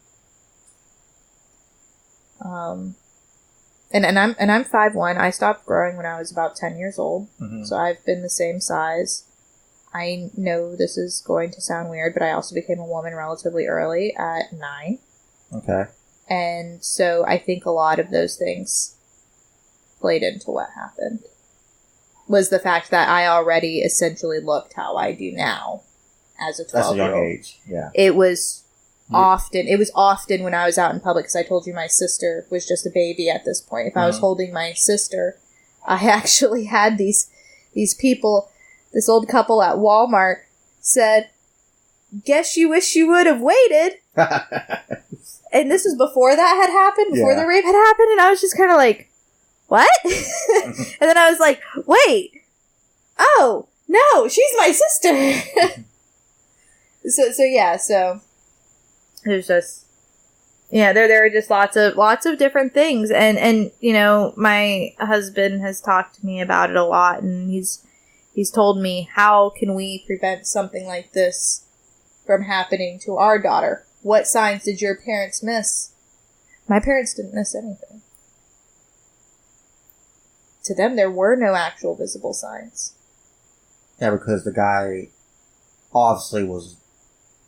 He was a pro at this point. Yeah, he knew what he was doing. Yeah. He was an upstanding member of the community. A lot of people knew him. A lot of people liked him. And it is what it is. Well, that's what I tell my husband when he asks me how I feel about it. It is what it is. How did you deal with this afterwards? Like, as you were growing up? Not well. The whole... You know, I feel like there are a lot of... Well, I don't know, maybe it's because I'm more sensitive to them being someone who's been through, rape. There are some stereotypes, like, you always... Now, when I say you always hear, as a woman, there were a lot of classes, or our guidance counselors would talk to us and stuff about things about, like, sexual assault or harassment or things like that. And, and they'll say things like, you'll feel guilty that it's your fault, but it's not.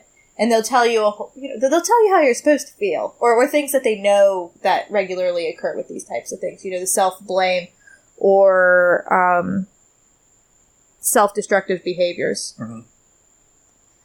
And unfortunately, I fell into those types of things. I blamed myself. I was sexually promiscuous. Okay. Because it was like, clearly it's not as special as everyone claims it is. Because that was just like, you're told to wait until marriage. And then I think that's great for preventing unwanted pregnancies and all that stuff. Because, you can't get pregnant if you're abstinent unless you're married. Yeah. And unless you're that cheerleader I knew back in high school who she claimed a miraculous birth. No, see, what happened back in my freshman year of high school, I thought it was a good idea for me to pick up chicks was to join a cheerleading squad. Everyone thinks you're gay then. Yeah, that's why I found out everybody thought I was gay. You might be looking up at Cooch all day, but... like, a stupid idea as a kid. Does they try to get laid and not work at all? But, like... That's like auto friend zone. But this one... Actually, I did make one good friend out of it. We're still friends today. She ended up being a cop with me in Savannah. Well, like, she came in a year after me, but we're still good friends today. Yeah, she was probably my only friend. But this other girl, she told... There was a big mess going on, and the girls were trying... They're panicking, and one of the girls told me, like, okay, Frank, I know you heard a rumor. I'm like, okay. What you tell me? Keep talking. Why don't you tell me the rumor? Yeah, I heard it. Tell me. It's like, well, I gave my boyfriend a blowjob? It was like, I think I'm pregnant because I gave my boyfriend a blowjob and I swallowed. And I took a moment just to look at her just to see if she was just fucking with me. Like, okay, is this a joke? Right. And she was dead serious. I just told her, like, yeah, you should probably go get checked out. No, I had a friend who came up to me, told me her boyfriend fingered her, but it was after a hand job to completion, and she wasn't sure if she was pregnant, and I'm like, I work with horses, and I've worked at breeding facilities, and I'm 99.99999% sure that is not how it works. Unless there was, like, some super injecto force in those fingers, you are probably good. And that age was so confusing. Wait a minute, what's going on?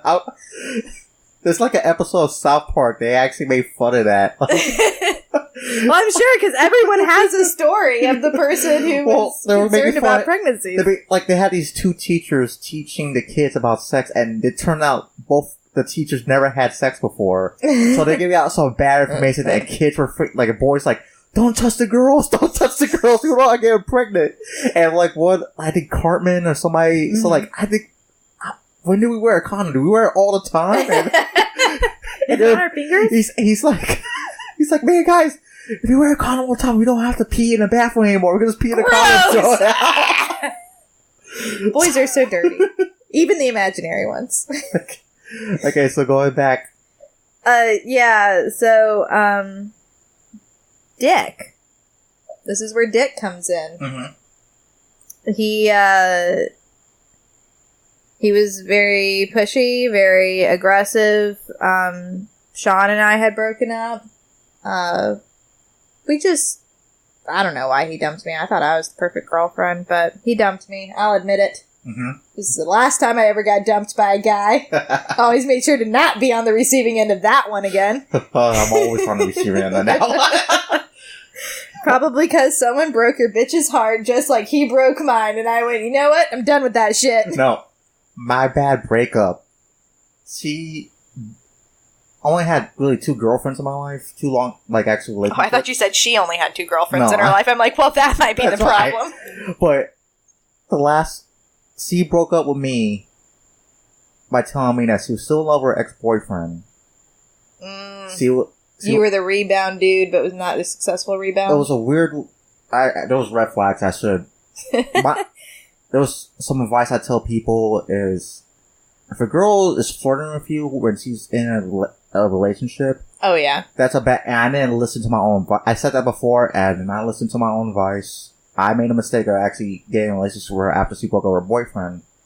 And then she tells me a couple months later, like, I'm still in love with him. I don't want to say I love you anymore to you. And then I had like a little panic attack because I sat down and looked for a moment like, this is the same spot where my ex-fiance broke up with me. Oh. Like, you bitch. Why am I getting traumatized again? Right? This exact same spot. I'm like, wow, this is the same spot. No, like, it's just like, not a couch. This is like an outdoor area. Oh, maybe you should, like, sage smudge that shit. Get the bad juju out of there. Goes light a couple fires and get a witch doctor, a voodoo doctor, Right, a rabbi, a priest. Yeah, just everybody. Go just, across just the prod board. them all out. Can't forget your Indian medicine man. You gotta get him out there. Yeah. So, Yeah. going back. So anyways, Dick. He, so I'm like, yeah, sure, whatever, blah. That was, I guess, when people ask about virginity stories, that's kind of the one that I go back to, because it was the first time I ever actually voluntarily had sex. So he was my second. If you consider the rape as the first, which I generally do not. Yeah. Just clearly nobody wants to trod that one out. That's disgusting. But yeah, so he's generally who I consider my first, who I lost my virginity to. But he was manipulative. He was, of course, as was already kind of demonstrated even with the story playing out itself. Yeah. Of him being deceitful to me. Mm-hmm. He was manipulative. He was emotionally abusive, verbally abusive, physically abusive. He was forceful. And, and they always say, like, this is where the whole rape laws and things on all that get fuzzy. Okay. Is when people say, if you were pressured into it, it's rape. And then that's not really an argument I necessarily agree with. Mm-hmm. Yes, I had sex with him because I was pressured, sometimes, emotionally and all that stuff but I do not consider it to the same level of what happened with my trainer, because the difference is with him, I just wanted him to shut up. With my trainer, I literally feared for my life. Yeah. Yeah. And that's where, you hear a lot of people, like, especially with, like, the Me Too campaign and all that stuff. There's kind of a lot of blurred lines with what's rape and what's not, and it's gotten men really paranoid, and I think for good reason. Yeah, I wrote an article on the website about that. Most of it was good feedback, and there was some that were like, or that you can retract consent after the fact. That's absolutely. ridiculous. No. The guy is going based off of what you consented to. You know what? Before this Me Too movement happened, I think when I was a cop, I think I'm not sure a lot of cops are like this, but I was kind of paranoid with women. Mm-hmm. And I remember me and this woman had like a one-night stand. And I met her after, like, during a call. I had to go to this bar do a quick, look for someone. She said, like, oh, you're cute. That I came back after I was done with work. Right. We made out at the bar. We played around in my car. Then we went back to my apartment. And I was like, what happened if this woman tries to say you forced her. And like I use your authority or something like that. Yeah, and during the time we were together, I had my voice recorder on my bookshelf just in case. Right. Recording. And like that was even before the Me Too moment, but like it's like it's really hard as a guy too, because I tell people like women are afraid to be raped and men are afraid to be accused of rape. Right. And it's just a weird place for a guy. Yeah. So it's a weird thing because, like, according to the Me Too campaigners and all that stuff, did, Dick technically rape me? Yes. According to their standards. Uh-huh. Yeah, I think that's... And I think that's a dicey situation. Did I want it? No. Was it an abusive relationship? Yes. What? It was. Did he physically force you? No, he never physically forced me to have sex with him. So there wasn't no violence involved? No. Well, not with that. Oh, okay. There was violence in other aspects of the relationship, yes. And keep in mind, it has me petrified for my kids when they go to middle school, thinking of my middle school years. This was between the ages of 13 and 16 for me. How old is your oldest? He's 4. Okay. So I got a long time, thankfully, to worry about that. But, nevertheless, especially if I'm talking about my past with people, it's fears that show up, or I teach horseback riding right now, and the youngest child I teach is 5, and the oldest is 15. And so my middle school aged kids are the ones that are going into middle school, or the ones in high school. It's part of the reason why I agreed to do this podcast. Mm-hmm. Is because I'm just, every time I reminded of them and their love for horses, and I just think about their age and what happened to me. I can't help but go back to that. But yeah, so my relationship with Dick was really quite terrible. He actually tried to commit suicide because I refused to take his phone calls when I was... Did he threaten it, or did he actually try to attempt it? He actually tried. His brother tackled him while he had the gun in his hand, and he was Baker acted. What? How old was he? 13. Ooh, wow. So this was... Yeah, my 13 and 14 were particularly traumatic years for me. Of course. They were not the best, by a long shot. And I actually did not find out about it until I was riding the bus to school, and he was not at his bus stop, and I was talking to, I grew up in a fairly small town, and so I was talking to the school gossip, and I'm like, hey, do you know where Dick is? And she's like, oh, you haven't heard? He was Baker acted last night. And I'm like, what? And so I got a hold of our language arts teacher at school that day, who was actually our Sunday school teacher. And I asked her about him, and she's like, I'm sorry, I really can't talk to you about that. You'll need to call his mom. So I called his mom, and the story was all true, and it was confirmed. And she said that he was being held for the full 3 days because the doctors did sincerely feel there was something psychiatrically wrong with him. Okay. Now, up until this point, there were parts of our relationship where it was just like I was talking to a whole nother person. It would just flip. He would be great and sweet and kind and my best friend and the person that I've always known through kindergarten. And a flip would switch, and he would be the most hateful, spiteful, like I said, all of the abusiveness really would come out. Was he ever diagnosed with bipolar? He was. He was diagnosed with being bipolar and borderline schizophrenia. Ooh, bad combination. Oh, yeah. Yeah. And, of course, like a lot of people with severe psychiatric illnesses, he did not want to take his medications. He was in denial. He was also diagnosed for being a narcissist, which I could identify all of that. And, unfortunately, I was also the target of a lot of his obsession. Okay. And, he, actually, the last time I heard from him, I actually heard from him, so he actually moved away, to the other side of the state when I was in 10th grade. Mm-hmm. It was when I could breathe, a sigh of relief. Because he had pursued me from, it had been this on-again, off-again thing, because after the suicide thing, I was totally paranoid that he would go through with it, because, like you said, it wasn't he threatened suicide. He actually attempted it. And his dad was a former, actually both of his parents were former cops, so they had weapons in the house. And I don't know how secure they were or whatever, but he clearly knew how to unlock them.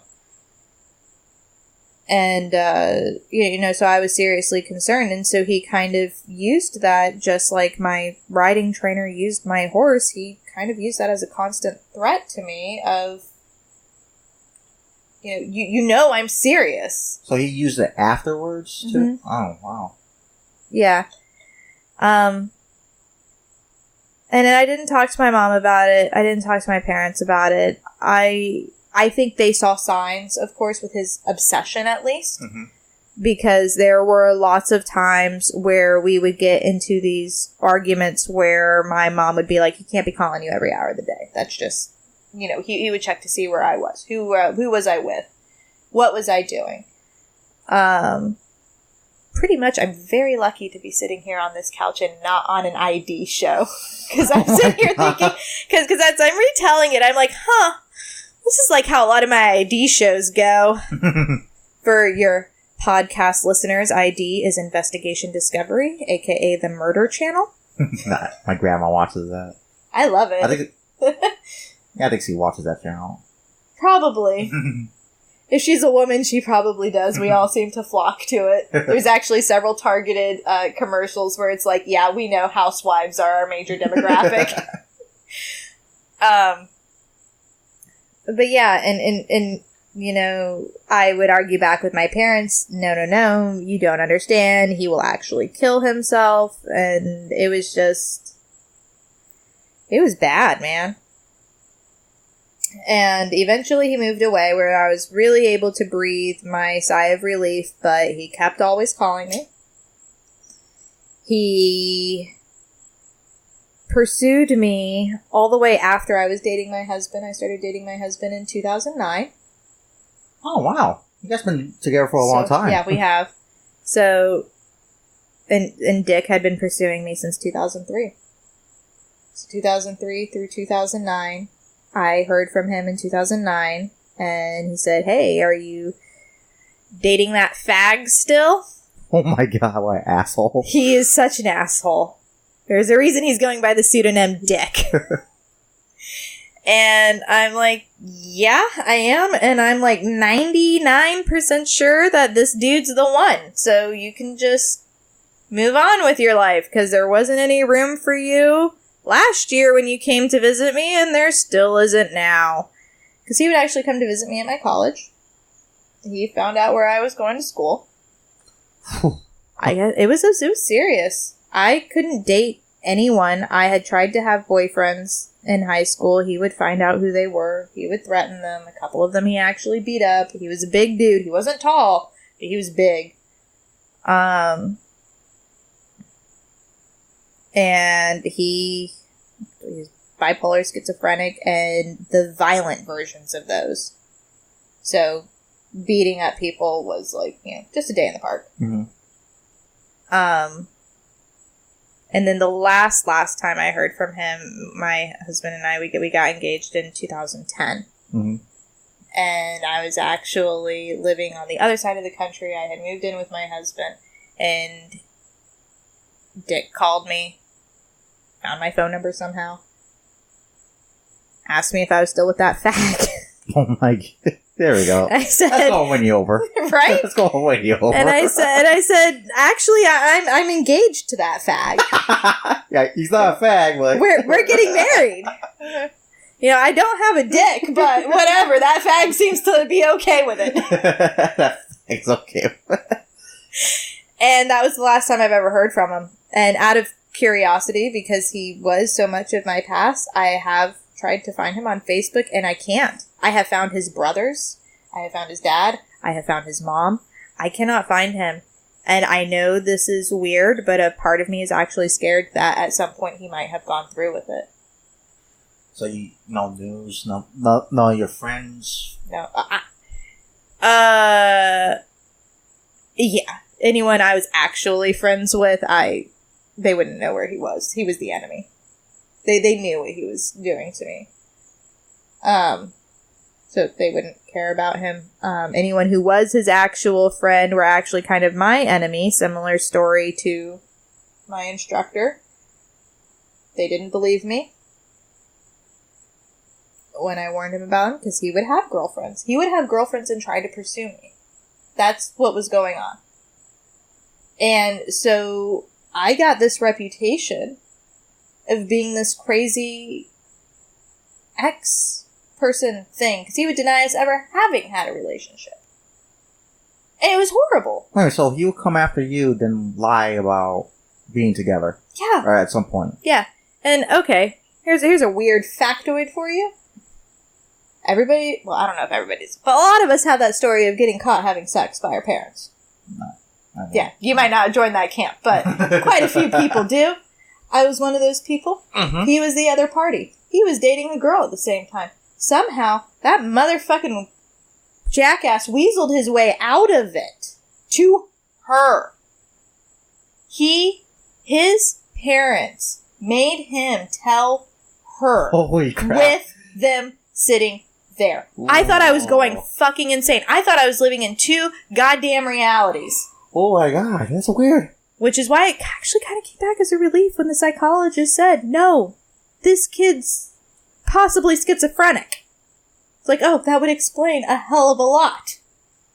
Because clearly I'm seeing the worst of it, and he's living off his own other reality in La La Land with this other chick. Oh my god. But yeah, it was fucking insane. And I still don't know. Whatever juju powers he had, I wish I had some. Saved me a lot of goddamn trouble. You know, telling my mom, were you here? No, I was not. Oh, I believe you. But yeah, so, I definitely feel what I allowed happen with Dick is strongly linked to the rape. I felt a lot of different things about him. I felt like I actually owed him something because he actually was there in my corner fighting for me when the rape had occurred. Mm-hmm. And then after that, like I said, the whole just not really caring. It's not that special. And I went from one guy, you know, my instructor really, you know, just kind of took what he wanted. So clearly nothing special about me or anything like that. And so why should I expect Dick to treat me any different? Maybe it's just what I am. Maybe it's just who I am. Maybe that's just what the value of this is. And we're all just suffering in silence and no one's admitting to it. Because clearly every time I tried to shed light onto the situation, I was just a liar or a slut or crazy or all of the above. Yeah, and I mean, clearly, eventually I got out of it. My husband's pretty fucking awesome. Yeah, he's a freaking nice guy. I love the shit out of that dude, which is great, because we're married, so... And, you know, 2 young kids don't make that easy. No. But yeah, and, you know, and I had actually had another boyfriend between him who... This is actually kind of a funny story, is because you would think it was my husband who just kind of showed me the way. It was like, oh, this is really how you should be treated. But I actually had a casual boyfriend. I guess we, you know, I don't know how to use that word, but we knew we were not going to last. Oh, okay. We knew that our lives were heading in 2 opposite directions. We knew that our long-term, our differences would be terrible. We were just kind of there for the company. I was in college during this relationship. We were there for the company. We were there for the sex. We were, you know, but we were cool with what we were. Mm-hmm. You know, the dreaded L word was never thrown around because it wasn't even a thing. We were faithful to each other. We were exclusive. You know, it wasn't like we were looking for things on the side, but we were just accepting of what we were. And he treated me phenomenally. He treated me like a queen. If he went and got McDonald's before visiting me, he would call me and ask if I wanted anything. And then he would ask if I was hanging out with my friends. And if I told him yes, or if I told him no, the conversation would end there. If I told him yes, that we would be hanging out with my friends, he would ask if they would want anything. And he was just always so very thoughtful of me, of... You know, if my friends were there, he was always good and kind to them. And and what was funny is, like I said, I told you the nature of our relationship. And I'm like, this dude doesn't even love me. And if he can treat me like that, then... There's, like, hope orders. Yeah, then clearly I... am not as shitty as I thought I was. You know, clearly, you know, Dick would say that he loves me, of course. Clearly that wasn't love. Mm-hmm. And so, yeah, so it's just kind of interesting, because like I said, you would think that would be my husband, that would be that shining light, but it wasn't. It was actually this really casual relationship with this other guy that I had, where I was actually treated like a human. it's like a step in the right direction. Right. And you know, he treated me how I always imagined being loved would be. Even though I knew he didn't love me. That just, like I said, wasn't the nature of our relationship.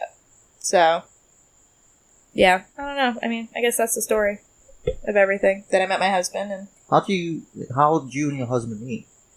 we actually met online. What was it? What was it? It's really a hookup site now, but that wasn't what it started out as. What was it? OkCupid. I don't know. I thought that was always a dating site. No, so, well, apparently, my husband told me, because he actually kept his account because he wanted access to our messages. Uh-huh. And so he logged into it several years ago, and he's like, this is nothing but, like, a hookup site now. And we were, like, going through some of the profiles and stuff together, just to, you know, see what it was. But, yeah, the college that I went to only had 2,000 kids, and was a 3-to-1 female to male ratio. So even if you considered if all the males were 10s, which let's say they're not all are, there were still 3 females competing for that one male. Which college was this? Because I still went there. Eckerd College in St. Petersburg. Okay. Now it was awesome. Now every guy's going to start applying there. Right? They have a really great female to male ratio. It's like, I don't give a shit about the programs. I will be whatever major they offer. Women's studies. I'm majoring in women's studies. But yeah, so I figured, you know, that's actually how I met my really casual boyfriend on. He actually went to a neighboring university, but that was how we met. Was it St. Leo's? Oh, I don't remember. Okay. I don't remember. I didn't care that much about him. I told you, he was super casual.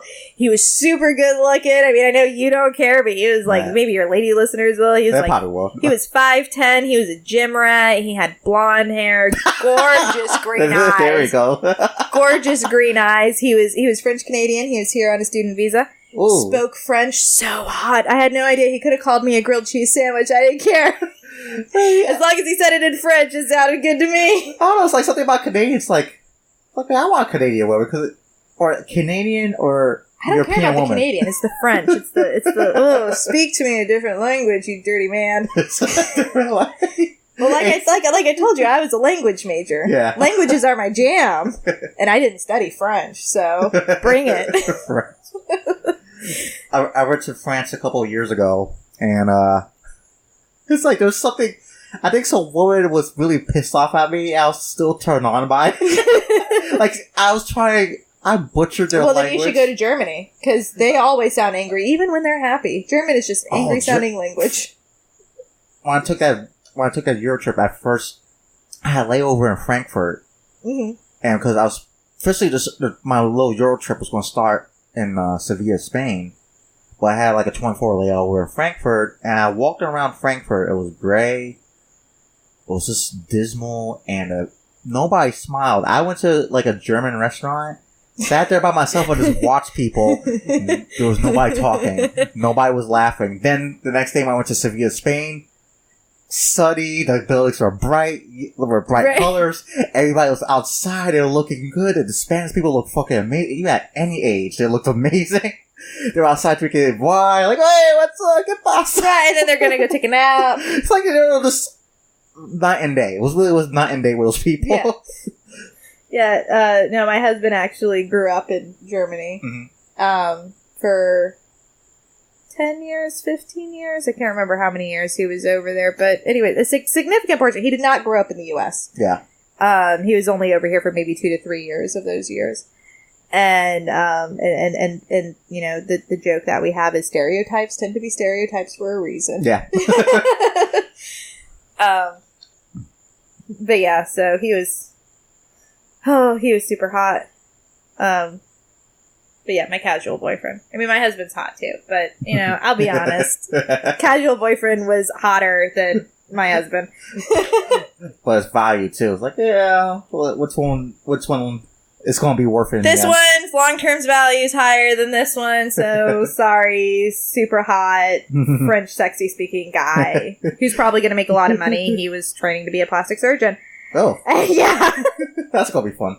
I was disappointed when I realized we were not going to... This was not going to be a long-term affair. Because I was sitting here thinking, you really, like, check off a lot of things. You know, you got the money to where I'm going to be able to own a horse. Because remember, it's still a life goal. Mm-hmm. You got the looks, but as far as, like, I don't know, personality-wise, we just really didn't click. So, we clicked for the right reasons at college, though. Yeah. But yeah, so that's, like I said, that's pretty much the story. I guess the story really ends with him, and, you know, now I'm married, and here we are. You ever talk to... Because I remember you telling me that there's only a few people you told about this. Like, the actual whole story. Yeah, I've been, I tried to tell the story once when I was in college, because I told you I always have that picture of my horse. Uh-huh. On my desk of me and her, and one of my flatmates asked me about her. Asked me about the horse. Mm-hmm. And I told her the story, and she said, I don't believe you. She was super, like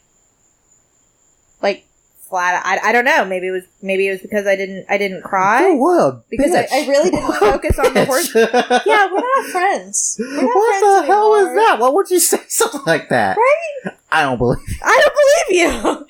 And the reason she's like, you just don't act how I would expect you to act. And it's like, have you met other rape victims? Please tell me. Tell me, how am I supposed to act? I would really love to know.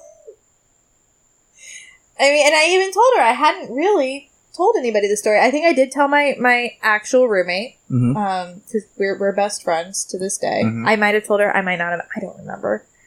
I just remember being super shut down by my flatmate, and it's like, okay, clearly this story is still taking a backseat. But, yeah, no, I know I told my roommate because my husband and I had a discussion about this when we were dating. He had asked who else I had told, and she was it.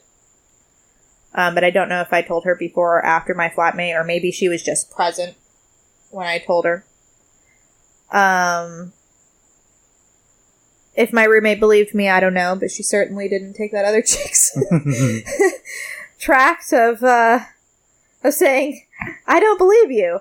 And seriously, I mean, some of these people's reactions just, it's like, okay, bitch, get off my couch and go back to your room, where I can walk in on you, you know, phone sexing or video sexing your boyfriend.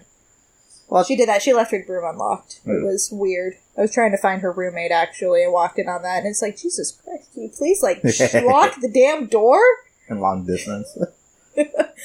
Actually, that girl that broke up with me, she told me something that I thought was really fucked up.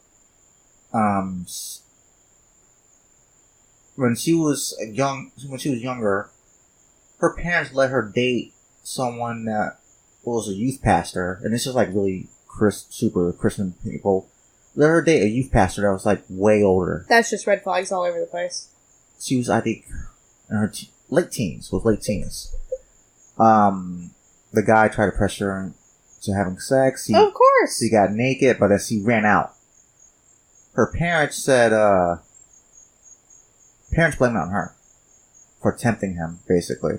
And like, she told me that story, I had to tell her, like, listen, that wasn't your fucking fault. Like, yeah.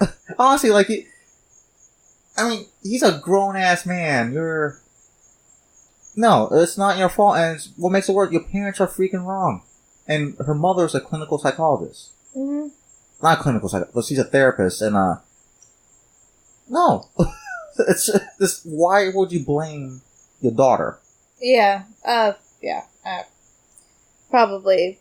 I don't know. Remember I told you about that time, you know, I got caught and all that stuff, and, yeah, my mom just called me a slut for months after that.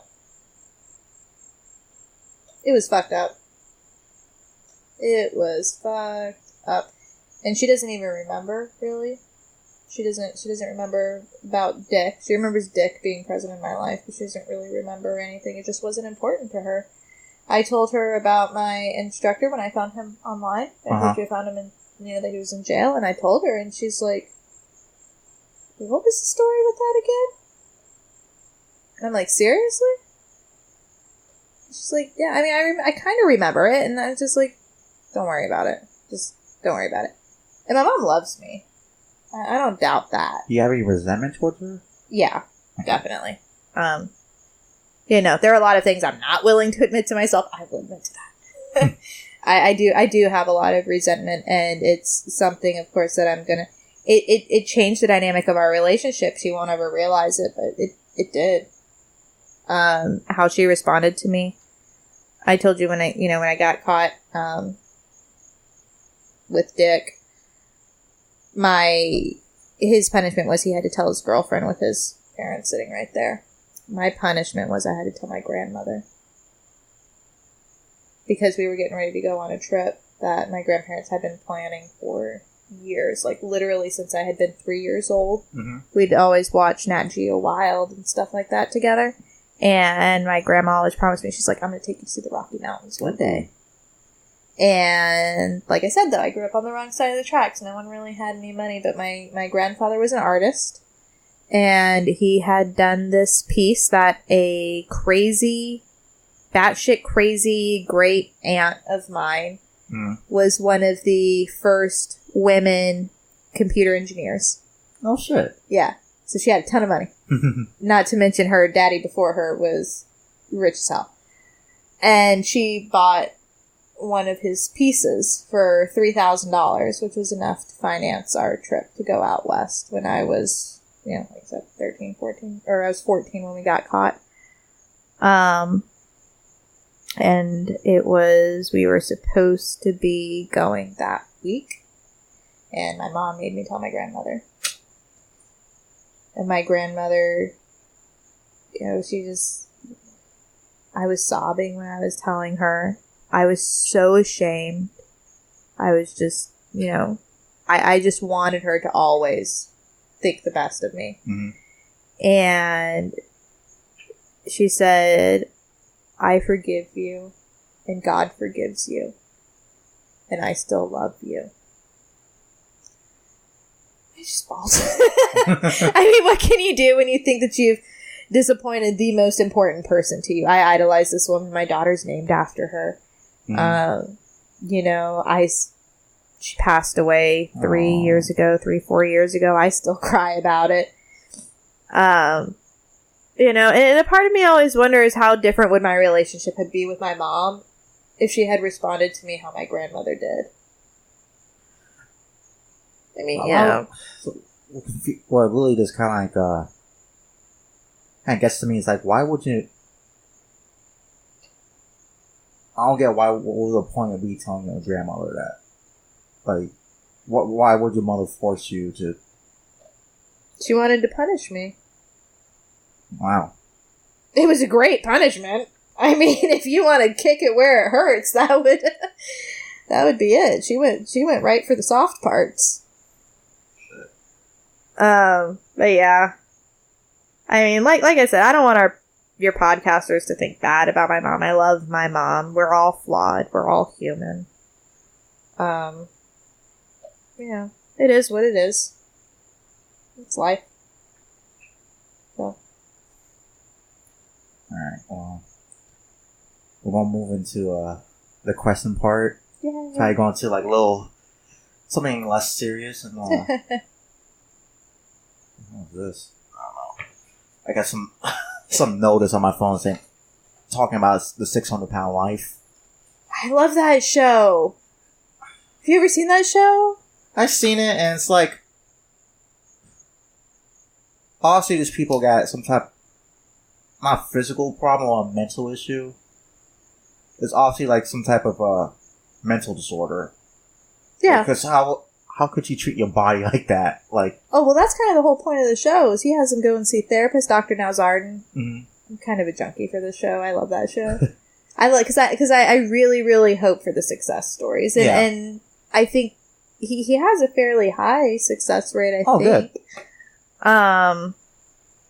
but they're supposed to go see therapists and all that stuff. He refers them to therapists, and because he actually, he gives them like a goal that they're supposed to lose on their own before he will consider them for surgery. And he has every patient do that, even if he's performed surgeries on patients of that size, mainly to show their commitment.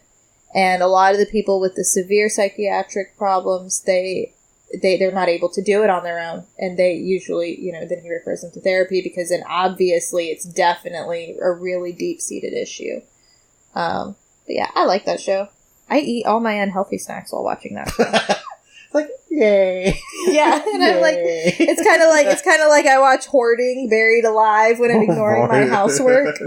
It's like, I'm not there. It ain't me. Oh my god.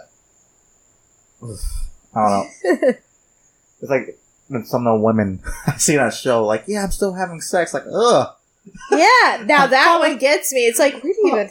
Or, or the dude. There was, like, this really, like, huge dude that somehow fathered kids. It's like, how? I don't even know how that works. So my grandmother, oh, I loved her so much.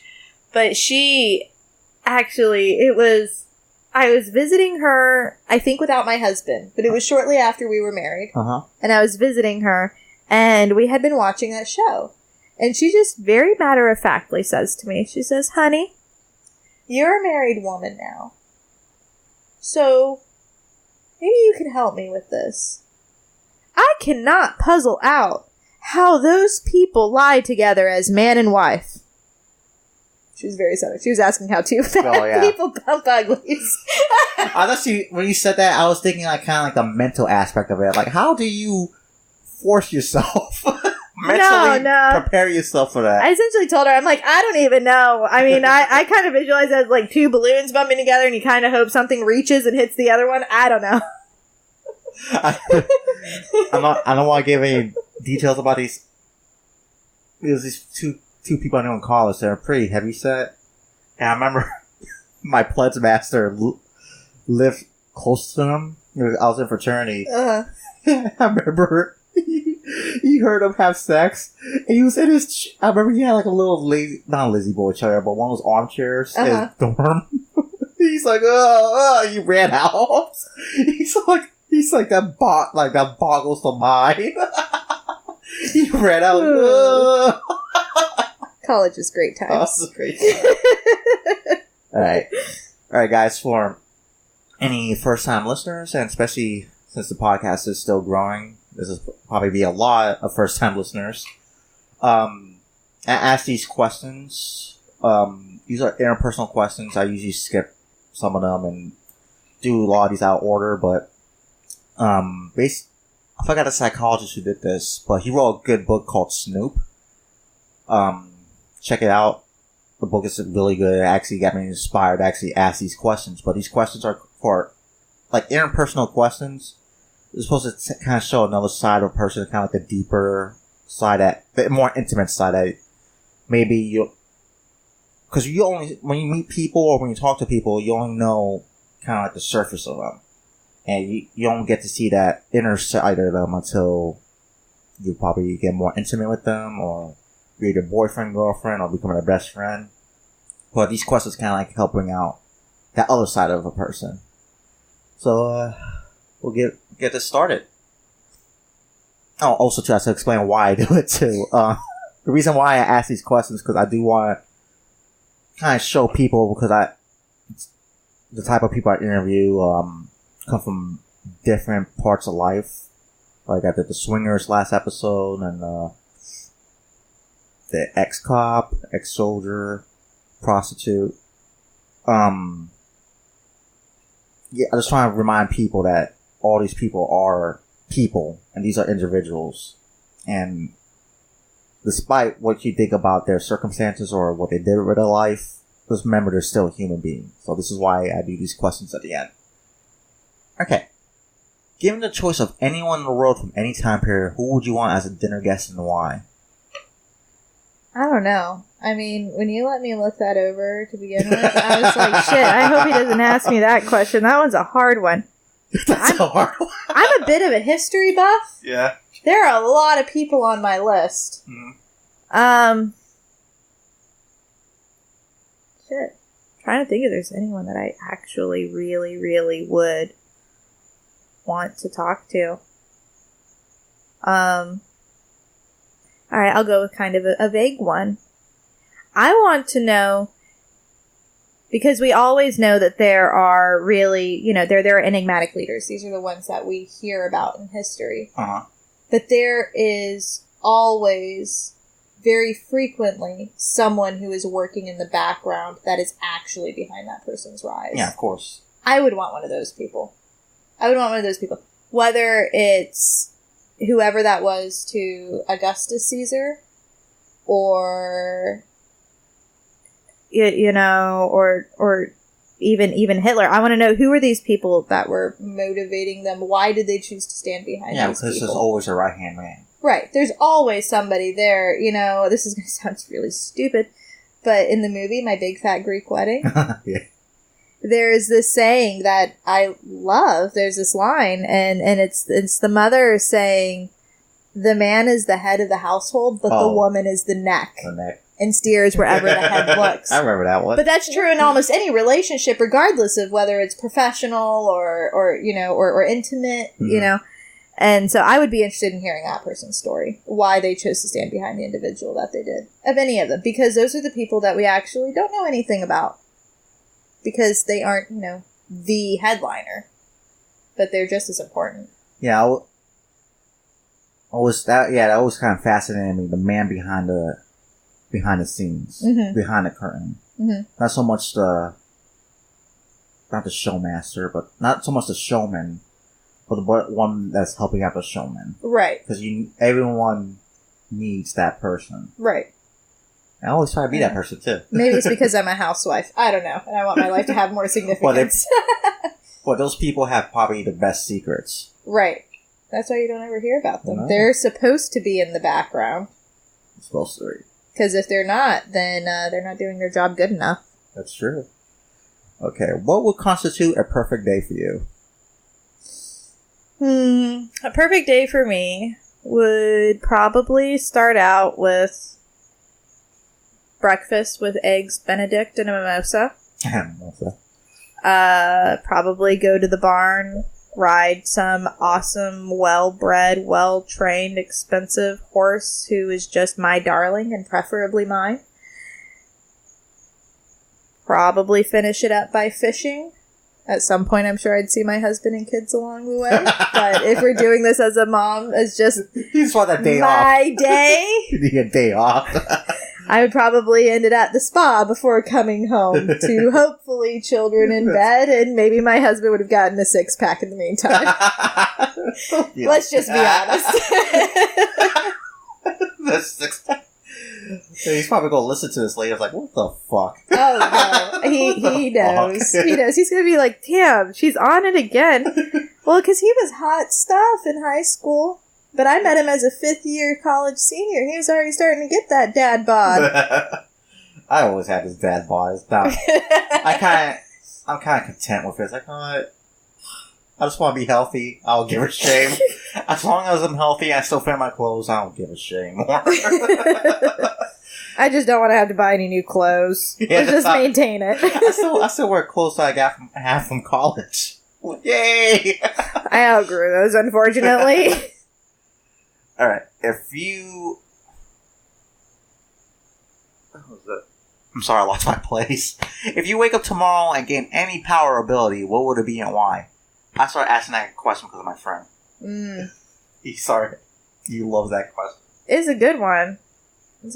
If I would probably time travel with the ability to be able to talk to myself without messing up. Or I should say, without, catastrophically messing up the streamline. Because I would love to hear from myself, no, don't do that, but still end up with my husband. Oh, so you know what I'm saying? I don't want to, totally, if I could hack out the time period that I described to you, so pretty much 2003 up until 2007, 2008, That would be great. I would love that, just to, like, erase those 5 to 6 years. But, you know, I'd still want to end up with this guy. This guy. I don't know. Time travel is pretty messy. That's what Back to the Future taught us. And not Doctor Who. Doctor Who. He messes up the time all he the can time. mess that shit up all the time, and it's still just as crappy. Okay, what, if anything, is too serious to be joked about?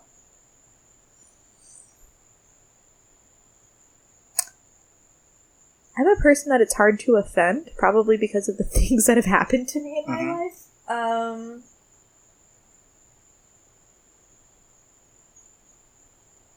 don't know. There's not really... I'm not saying, like, I would actually go out and joke about things that other people would consider offensive.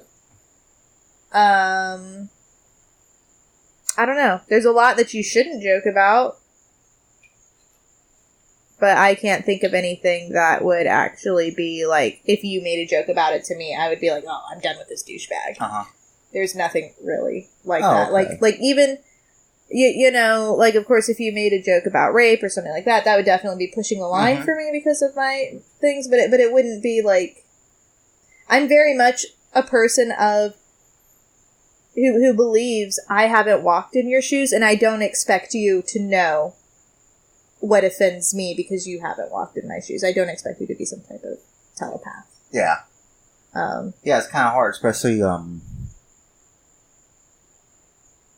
if you come from, like, a military background or a law enforcement, a firefighter, first responder background, you're kind of used to making those really nasty and joke. And I read why that happens. It's like, it's actually a psychological defense mechanism. Yeah. Because you have to make jokes about that stuff, because if you don't, then you will actually be torn apart. Yeah, we're all from my family. We're all from military lineages. Most of my family are first responders, whether that's firefighters or emergency room floor nurses.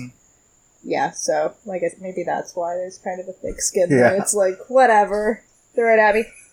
I think that's why there's so many. I think our generation's getting really soft, because I don't think they're not. I think I really believe in that whole. We all should do like a civil service or join the military for at least a year or two. Oh, I totally agree. Like, okay, you don't have to join the military. At least do the Peace Corps or work as a civil officer, like work as a cop. I also totally believe that should be a path to citizenship as well. That's like one of my things. I thought about it in high school was, you know, if these people come over and if the men want to join the military, their wives and their kids should be able to stay here as military family members. Because clearly, if you're willing to die for this country... For a better life. Come on in. Yeah. Clearly, you want to be an American. It's like, and you get a lot of good people out of it. It's not like, listen, most of these... Even like if they weren't the best soldiers, they probably come out with some qualities that's going to add to the population. Like, okay, they bring out something good with them. Like, my brother's not awesome, but I kind of hope he joins the military, so maybe we can, like, fix it. Can we, like, at least put some drive in there or steer some direction? Go pull him in the Marines. At least we'll get some technical skills in there. The Marines will get over there. They'll fix them. Yeah. What conspiracy theories do you believe in? My friend had a good one about that one. What conspiracy theories do I believe in? I don't know. I guess it's hard because it's like you're going to have to give me one and I'll tell you if I believe in it or not. Well, I'll tell you, because the first time I asked that question was my friend, who was the ex-cop, who did that episode where we smoked pot. Because, like, this is, like, hey, we're not cops anymore. I never smoked pot my entire life until after I stopped being a cop. My mother offered me pot. That was where I first got high. And except the worst thing is it turns out I'm one of those people that don't actually get high. Oh, that sucks. It made sex fucking phenomenal, though. I will say that. So. I think I gained weight. It improved that. That was, like, the best sex in a really, really long time, but I was not high. If you're someone like me who enjoys food, you'll gain weight from pot. Because pot... It enhanced food for you? It enhanced it and made it orgasmic. It's like, oh my god. Like, even like just a peanut butter or jelly sandwich, like, oh my god, this is amazing. I am so happy to be alive to eat this thing. But his conspiracy theory was, he believes in the shadow people. And there was actually there was a documentary on Netflix called The Nightmare. And it talked about... I believe in ghosts, dude. I don't know if I like where this is going. This is kind of like... The documentary, and he said this is why he started believing when he watched that documentary, was these are the people who have that sleeping disorder when they have... I forgot the exact name for it, but they get sleep paralysis. And they're out-of-body experience? It's not out-of-body. Like, they fall asleep. But what happens when you fall asleep, or normally when you fall asleep, I forgot what part of the brain sends chemicals in your body that puts you paralysis, because when you dream, you don't want to be kicking or running. Right. But it puts you temporary paralysis, so that way you're not acting out your dreams. What happens is, these people fall asleep, they wake up, they're still awake, but they're paralyzed. Because the body is in shutdown mode. Yeah, I've heard about that. Turn out, there's people through this documentary saying that, they encounter, like, these, like, dark figures. When they're awake, they can't move, and they're called shadow people. Mm-hmm. And this is a really creepy documentary, because we watched it after we smoked so much pot, and I think I got paranoid too, because I remember we were eating dinner, and he's a very fidgety guy. Right. He's like fidgeting around. I started getting paranoid while I was eating, like, dude, stop fidgeting. Stop moving around. Well, I guess if we count ghosts as a conspiracy theory, I do believe in ghosts. Yeah? 110%. I have seen them. I am totally committed that ghosts are real. Well, what'd you see them at? 100%. So, I was born in the call, which is when a baby is born fully in the sac, and the sac has not ruptured. Oh. It happens, like, only, like, once and, like, so ever. I think it's, like, it's some really big number. Super rare event. Mm-hmm. But the superstition is that makes people a little bit more psychic. I'm not a psychic, though. Mm-hmm. I can't see the future. I can't do anything like that. It's, I don't really believe in a lot of that stuff. And I didn't really attribute a lot of what I had seen or sensed to that until I was actually writing all my experiences down, because I was reading ghost stories to my son, and my mom's like, and my son's like, Mommy, what have you seen anything? And then I'm like, and then I just started typing it out one day, and I'm like, shit, there's a lot. But yeah, so, I've gotten things on camera before. Oh, shit. Yeah, orbs. I have photos. I can show you them. Oh, cool. And, but what really kind of sealed the deal, I've always been super sensitive to environments. I just always chalked it up to just being chicken shit. Mm-hmm. Except it really is dependent. Like, some people would be like, oh, I'm just skittish being alone in a house or any house. And that's not the case for me. I was totally fine at our house in Arizona. I'm totally fine at this house 99.9% of the time. There is some weird shit that happens in this house. It doesn't look... Right? It looks... No, it doesn't. It's not. And I have no idea why. My mom's theory is things are actually attracted to me. It's not the location. It's me. But anyways, we'll get into that later. And, And, so I was fine with our house in Phoenix. I was fine with this house. I was mostly fine with our house in Denver. Nothing, out of the ordinary happened in our house in Denver. It just spoke a lot, as it settles and all this at the creek. Yeah. That. I was not a fan of that. And, but when, in the house that I grew up in, I was never okay with my room. Never. So I had the smaller room, and then my siblings had the bigger room. At one point, that bigger room was mine, but then my mom had my siblings, and I was totally fine in that room. Nothing weird ever happened in that room. And nothing actually weird happened in the smaller room either, until I was 16, and I was sleeping, and something woke me up. It was a sound, and I woke up. and I'm a side sleeper, and I always have to face out. I can't face towards the wall. I have to face towards, the window or whatever. Yeah. And I woke up and I heard this someone speaking,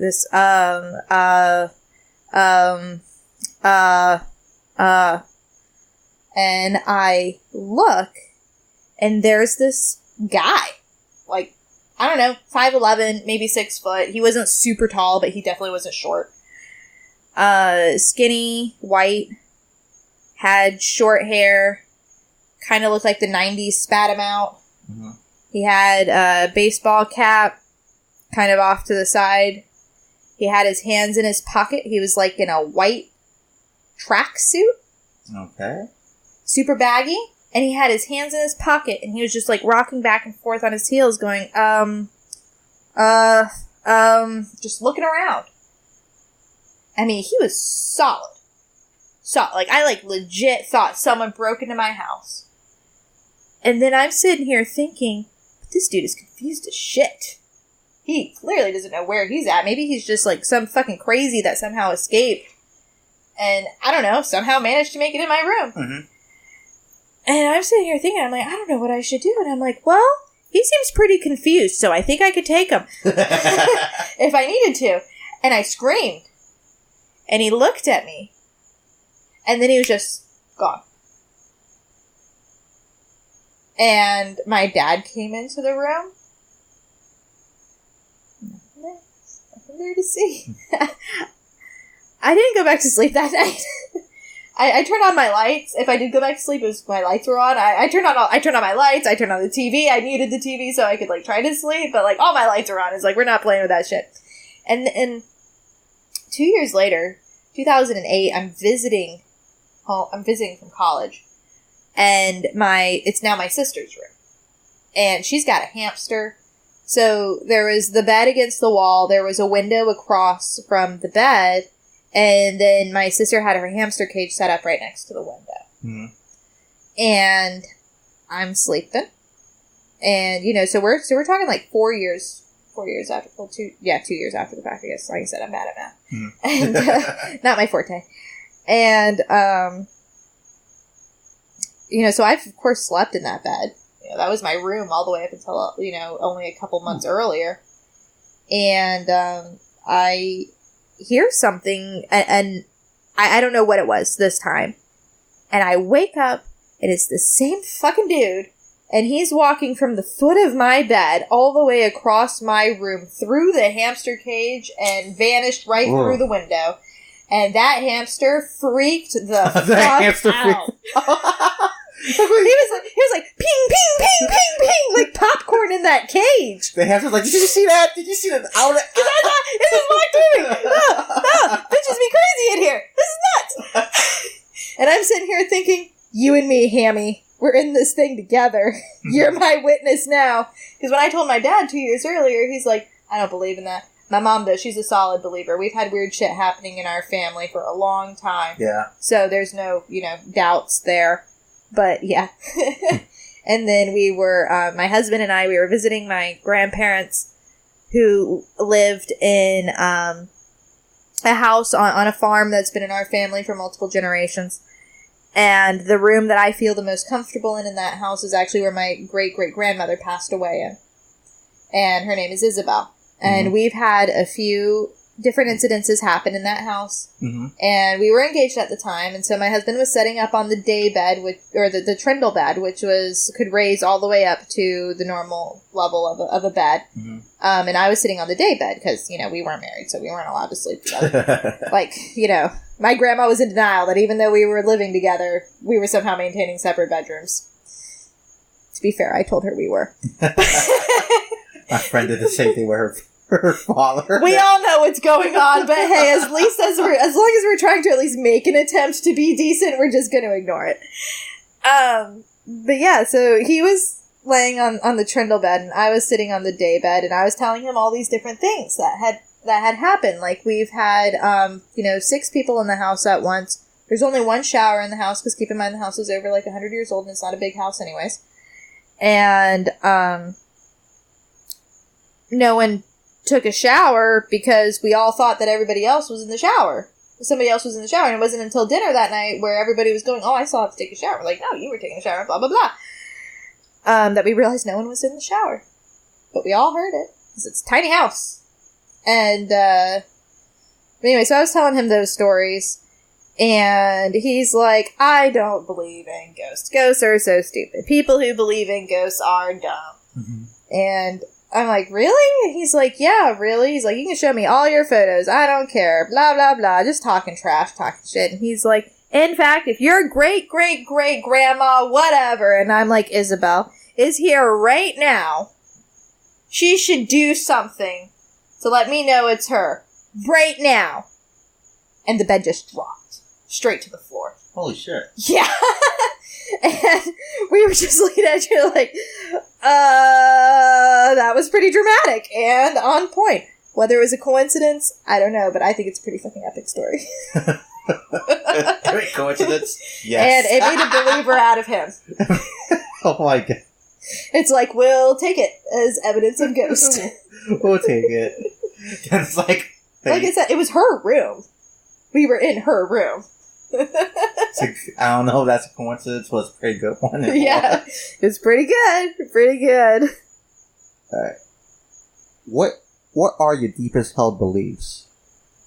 My deepest held beliefs. That's a hard one. I'm Christian. Mm-hmm. I do believe that Jesus came and died for our sins, so I guess that would be my deepest held belief. That's pretty straightforward.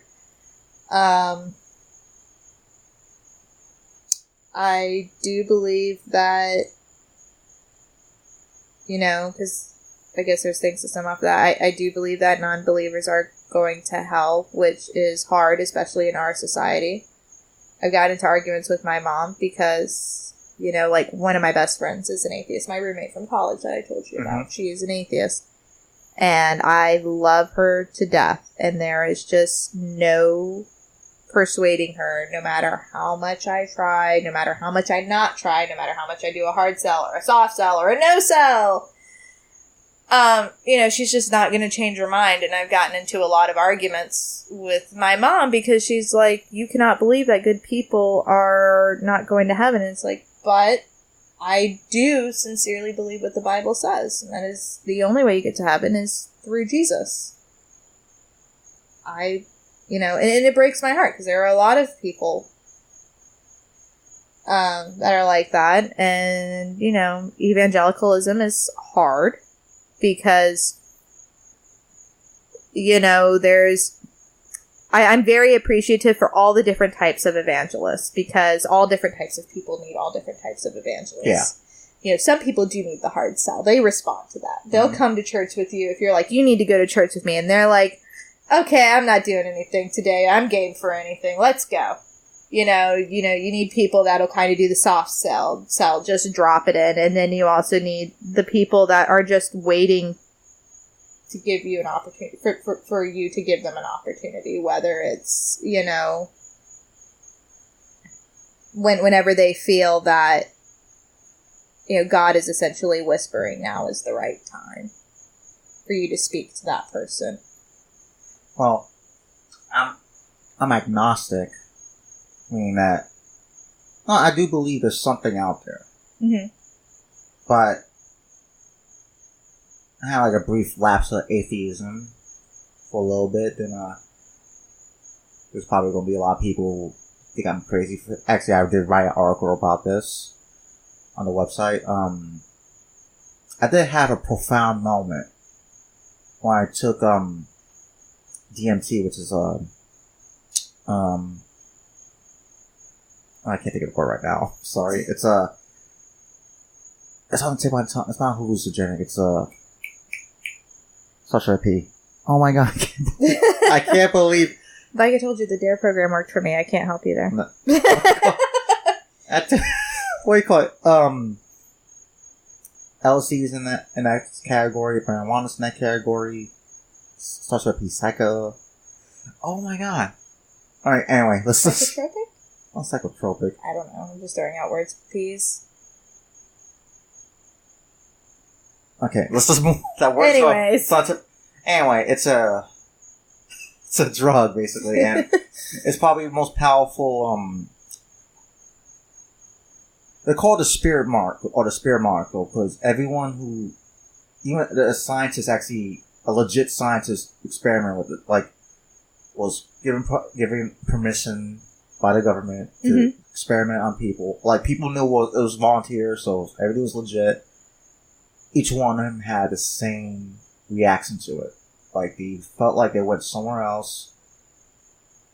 It was something profound, and it had them really thinking about, okay, what really is life and stuff. Mm-hmm. I took it, and the first time I saw really beautiful things, and I was shown, like a voice was telling me, okay, look to the left. I looked to the left, I saw like a really dark void with a red tint around, or kind of like a red haze around it. Mm-hmm. He said, okay, what you see right there is evil. This is what you have in you. And it's not, and he said, like, it's not evil, like, sinister. It's just like you hold on to a lot of pain and regret. Right. There's darkness. There's darkness. And then he said, that's evil. He said, okay, now look to the right. And I remember looking to the right and the sun was setting. But when I opened my eyes, I was basically underneath, like, a really beautiful water, and the sunlight was coming down for me. And I never felt so much love and safety in my life. He's like, this is love. You can have this. It's okay. And the whole drug only lasts 5 minutes. I walked out of it, and I had to really think about it, because I only took that drug maybe 4 times. 2 of them was my friend. But even with him, he never tried it before, but he also walked away with that same thought, like, maybe there is something else out there. Mm-hmm. I'm not sure it's the same. My personal belief, I think we're all worshiping the same God. It's like we're all calling the same. Well, oh yeah, I agree. Well, it's like the same. We're calling this always on different sides of the same mountain. We're calling the mountain a different name from different sides of it. But that got me believing in something else. Mm-hmm. There's something beyond this. I go with what science says most of the time, but also knowing that science doesn't have all the answers. Right. Well, I actually read something really interesting, and that is that if you really break down the scientific theories and what is said in the Bible, they don't actually contradict each other. Well, that's one thing I started getting into. Like, I believe in what is called a monomyth. Joseph Campbell is this guy. He was name is very familiar. He came up with the theory of the hero. He came up with the book A Hero with 1,000 Faces, and his whole idea was that he started researching all these religions and myths and stuff, and he started finding out like a lot of these religions and myths, these stories, parallel each other or have similar plots, similar characters, and there's this kind of like this idea that this is all telling something about humanity. Right. And that is telling something important about us. Mm-hmm. That what our potential is, what the pain we go through is, we set it, and we can actually become a hero. Mm-hmm. And also too, there's some other theories too that there's a lot of these stories there. Like probably the best one is the Ark, Noah and the Ark. Mm-hmm. The Vikings had a story like that. The Mayans, who were not the Mayans, but the Aztecs of Mayans, the ones in Central America, before there was ever contact with the other world. Right, had similar stories. Similar stories. So there's also a theory like they're telling the story because something actually did happen. And right. Something it's somehow embedded in our memories. Yeah, and it's lost history. Right. And so it's something like history becomes lost, it becomes myth. Mm-hmm. So it's like you got maybe look at these stories from a different perspective. Well, I mean, if you're taking that crazy-haired guy from History Channel, then the answer is clearly aliens. Oh, yeah. I remember, some of this stuff he aliens. said, he walks out, I got hooked out to it when I was in college, It actually makes sense. No, then, like, it doesn't. Listen to the narrator. Everything is a question. I know. He never says a statement. And then it'll be like, but is the number 13 actually the number 21? Mm-hmm. That doesn't make any fucking sense. Why are we agreeing that yes, it is? That's like some type of like denial right there, or just they're reaching. Yeah. They really are reaching, like... Well, oh yeah, the lizard people one. Yeah. That's like one of like the most reachingest episodes. Well, there are like really good mysteries. There are interesting like, ones, yes. Like there's a lot of stuff on that show, like... It is a good mystery. Like, okay, how the hell did they build this temple in the middle of nowhere? No water. Nothing... There's no quarry around. Mm-hmm. So there's like a great mystery to it, but like... Well, my husband, I don't know how committed he is to this idea, but he's a space nerd. Mm-hmm. And I have like a deep-seated fear of aliens. Like, that's really stupid, but I do. Psychedelics. Hey guys, do. That's the word. Psychedelics. It's a psychedelic. We were kind of there. Psychedelic. But he, like E.T., the movie E.T. scared the shit out of me growing up. I had a mental breakdown at the ride at Universal Studios when I was 7 years old. You cannot get me on that ride for anything. Signs. Oh man, Signs. that was a fucking terrifying movie. That was a good movie. That gave me nightmares for months. I don't give a shit what people say about M. Night Shyamalan. Yeah, he had a couple bad movies, but he's still a good fucking director. That was terrifying. It scared the shit out of me, man.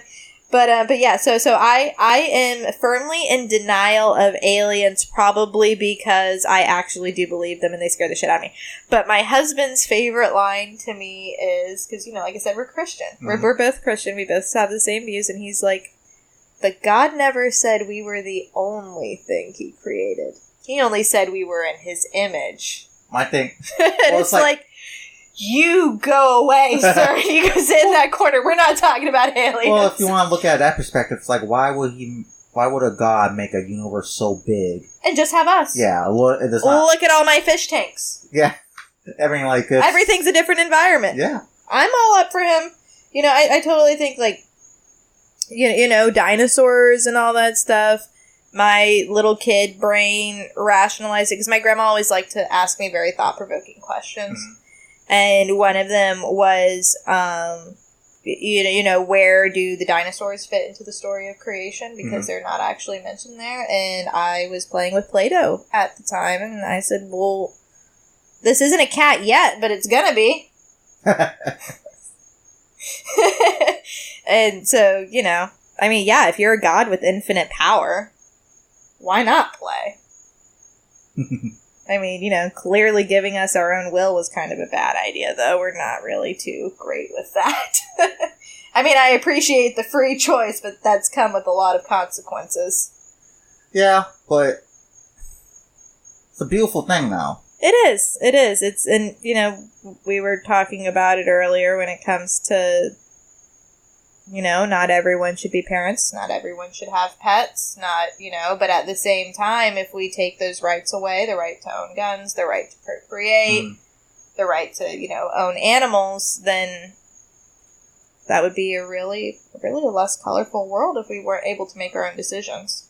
I'm a big idea of humanism or individuality. I believe in the whole idea. It's like, people don't have, I don't want to say rights, but people have rights and people have freedoms. Mm-hmm. And I think what you give people the right to choose, but you need to present them with the accurate facts. Right. And with a persuasive argument with somebody on the other side giving their argument. Yeah. And and it's up to them to choose. Mm-hmm. But I don't think nobody should be controlled. No, I don't think so either. I mean, it's... Even though I've seen and put people in jail that should probably stop breathing. It's just to say air. Like, do me a favor, just stop breathing.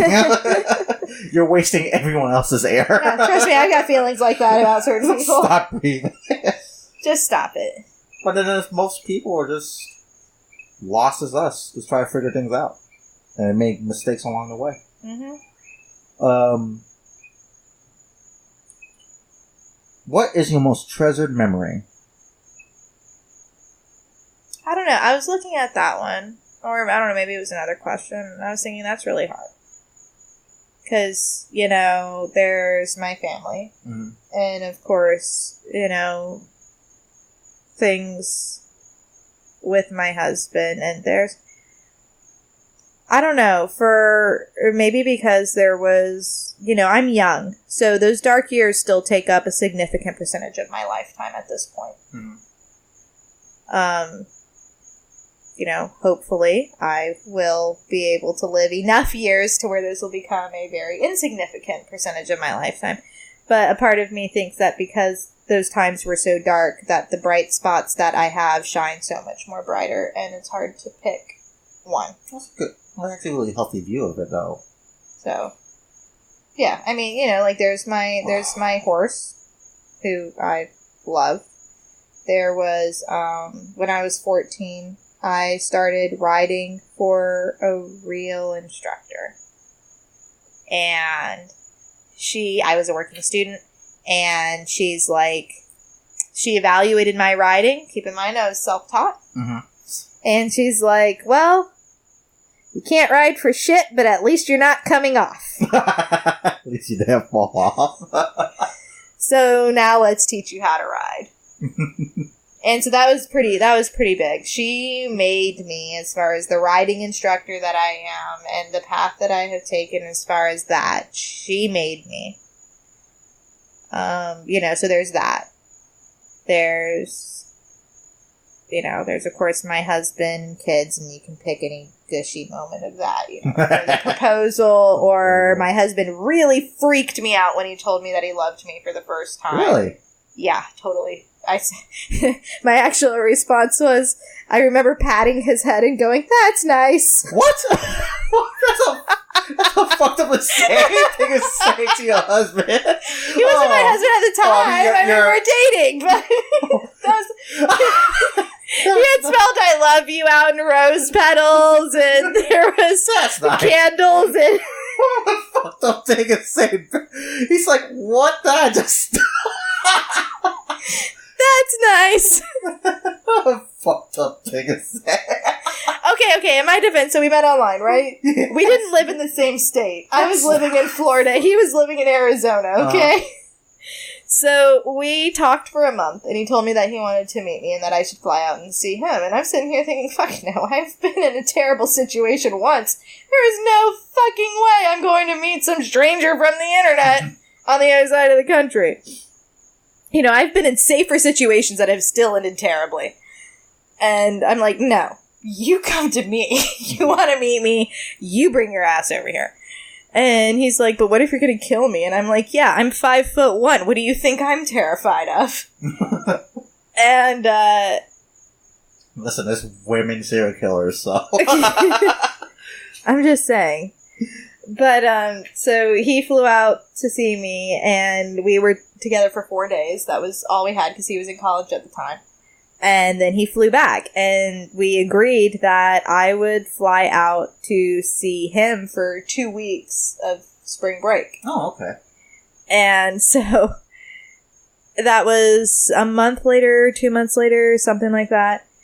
And so this is only my second time seeing him physically, like in person. Mm-hmm. And I get off this 8 to 10 hour flight because I've had layovers, and he's up in Flagstaff, so I've had to take this tiny little beater shit plane, flying up into the mountains, and I've got his college's female basketball team, and we hit turbulence, and I don't know if they've been drinking or if they're just a bunch of pussies or what, but every time that plane hit turbulence, it dropped, and they go, ah!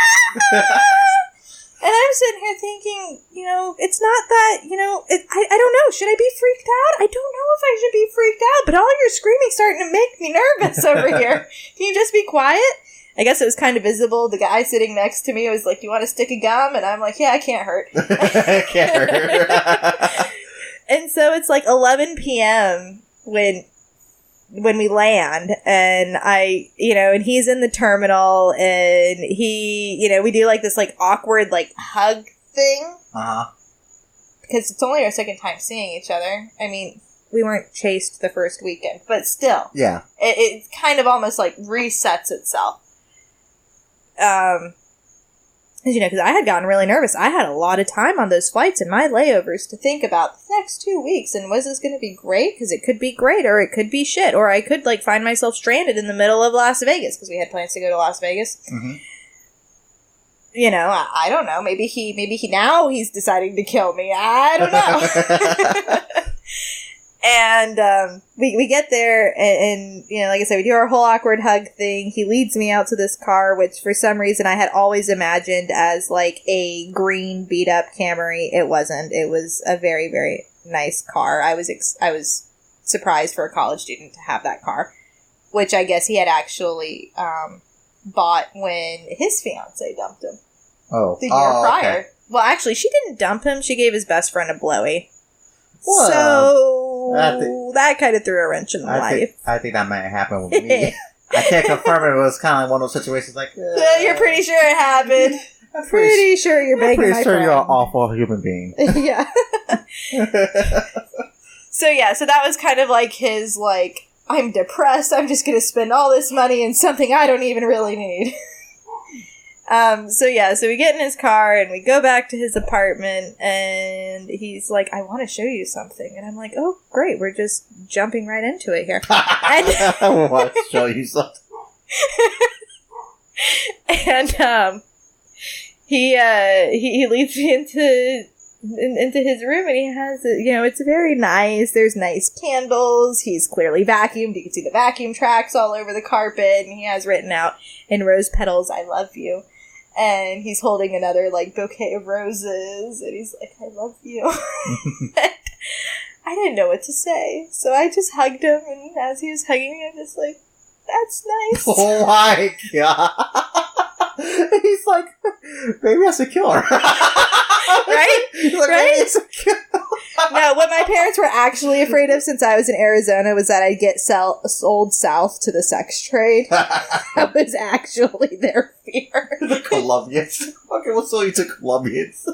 His mom thought I was going to harvest his kidneys. But no, I mean, in all seriousness, I'd say about 4 or 5 days later, I had like one of those, like, that moment where it's just like everything just stopped, and I'm like, shit, I'm done. I'm marrying this guy. This is it for me. I guess I love you. He's like, oh, good. Yeah, because I was concerned. He had like a shovel ray. Right. He's like, he had his shovel ray. Like, oh, I mean, good. just waiting for me to be like, no more sex, and then be like, okay, here's your ditch, go. Oh, I gotta talk to him about Flagstaff after this, because that's my favorite place in probably the United States. My favorite hotel in the whole world is the Monte Vista Hotel. Mm-hmm. His brother got married there, I think. I'm pretty sure that was it. I don't know. It's in the mountains. It's really pretty. Oh, I love that place. I will move there in a heartbeat. That or Asheville. Well, when I moved in with him in Phoenix, because he's 5 years older than me, so he got a job, clearly before me, had a career, that was how he sold me on Arizona. And let me tell you, Phoenix and Flagstaff are very different places. They are. I was not happy. He liked you. It's like, yeah, sure. Same state. You've been to Arizona before. I think that was more of what it was, is you've been to Arizona before. And I'm like, yeah, it was great. Listen, guys, Arizona's a beautiful state. It's a wonderful state, but it's a terrible state. I would love to live there, but it is, when you travel south to north, complete change of scenery. Yeah. When you travel from east to west, same thing. It's like Arizona's kind of like bipolar with its scenery. Yeah, you go to Flagstaff. He took me to Flagstaff. He took me to, I think, the south rim of the Grand Canyon. And, and that was all we saw. And then we drove all the way to Vegas, where his parents were. They're Air Force. Oh, okay. And yeah, so to me that was Arizona. I'm like, it's beautiful. You must not get to the desert until Tucson. You go freaking Phoenix. It's like, you crack an egg on the sidewalk. Well, when I first moved there, we were driving through and all that stuff, and I'm like, and you know, in Florida, how when things are under construction and stuff, you just have that like red fill dirt. Yeah. You know, that's just like, you know, in the medians, whatever. They haven't thrown sod down. They're just, you know, they're just working. And so I was looking around, and I'm like, there's a lot of construction going on. And he's like, what do you mean? I'm like, well, they haven't, like, filled in this median or anything yet, or they haven't, like, landscaped that parking lot over there, you know, the areas. I'm like, you know, they haven't put in the grass yet. And he's like, no, that's just the color of the ground. Edith. I love that place, though. Yeah, that's why we moved, because I couldn't take it. Florida girl to the desert. Bad idea. I prefer the dry heat over the just humidity. Oh, dude, once it's just hot, it's hot. It was 1:19 when we left at 9 a.m. on May 1st, I think, to move. It's kind of like... I saw that, and I'm just like, fuck you, Arizona, I'm done. 1:19. Hey, congratulations, it's not even morning yet. Yeah. It's not even morning. It's 9 a.m. 9 a.m. It's like, screw you guys. I'm out. Right. We're 3 hours in, and we're going to the last question. This is a question I ask everyone, and it's not even part of that psychology study. I kind of got this from a story I wrote. What is the worst thing you've ever done, and what is the best thing you've ever done?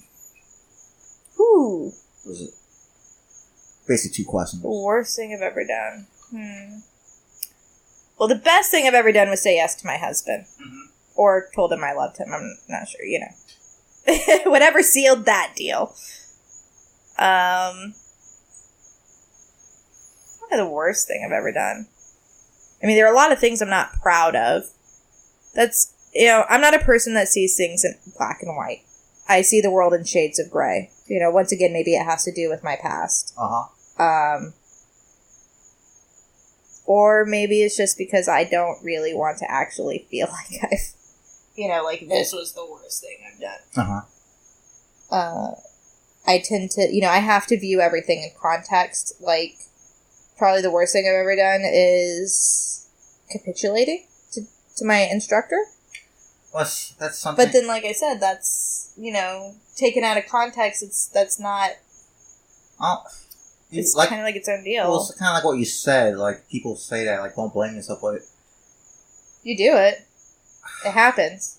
I mean, you know, or maybe saying yes to Dick, but that kind of all rode on the back of... Yeah, you're dealing the story. You know, so that's like I said, it's kind of hard for me, and like I said, maybe it has to be because of my past that I can see how clearly all these different events affected each other and how everything flowed out. You know, for example, there's no doubt in my mind that if I hadn't had that one casual boyfriend, I would not have viewed my husband the same when I met him. I probably would have viewed him through different eyes. Mm-hmm. He is very personable, but he's not like, I wouldn't say an overly affectionate person, because sometimes he can be smothering, but he's very cuddly. Mm-hmm. And I am not really.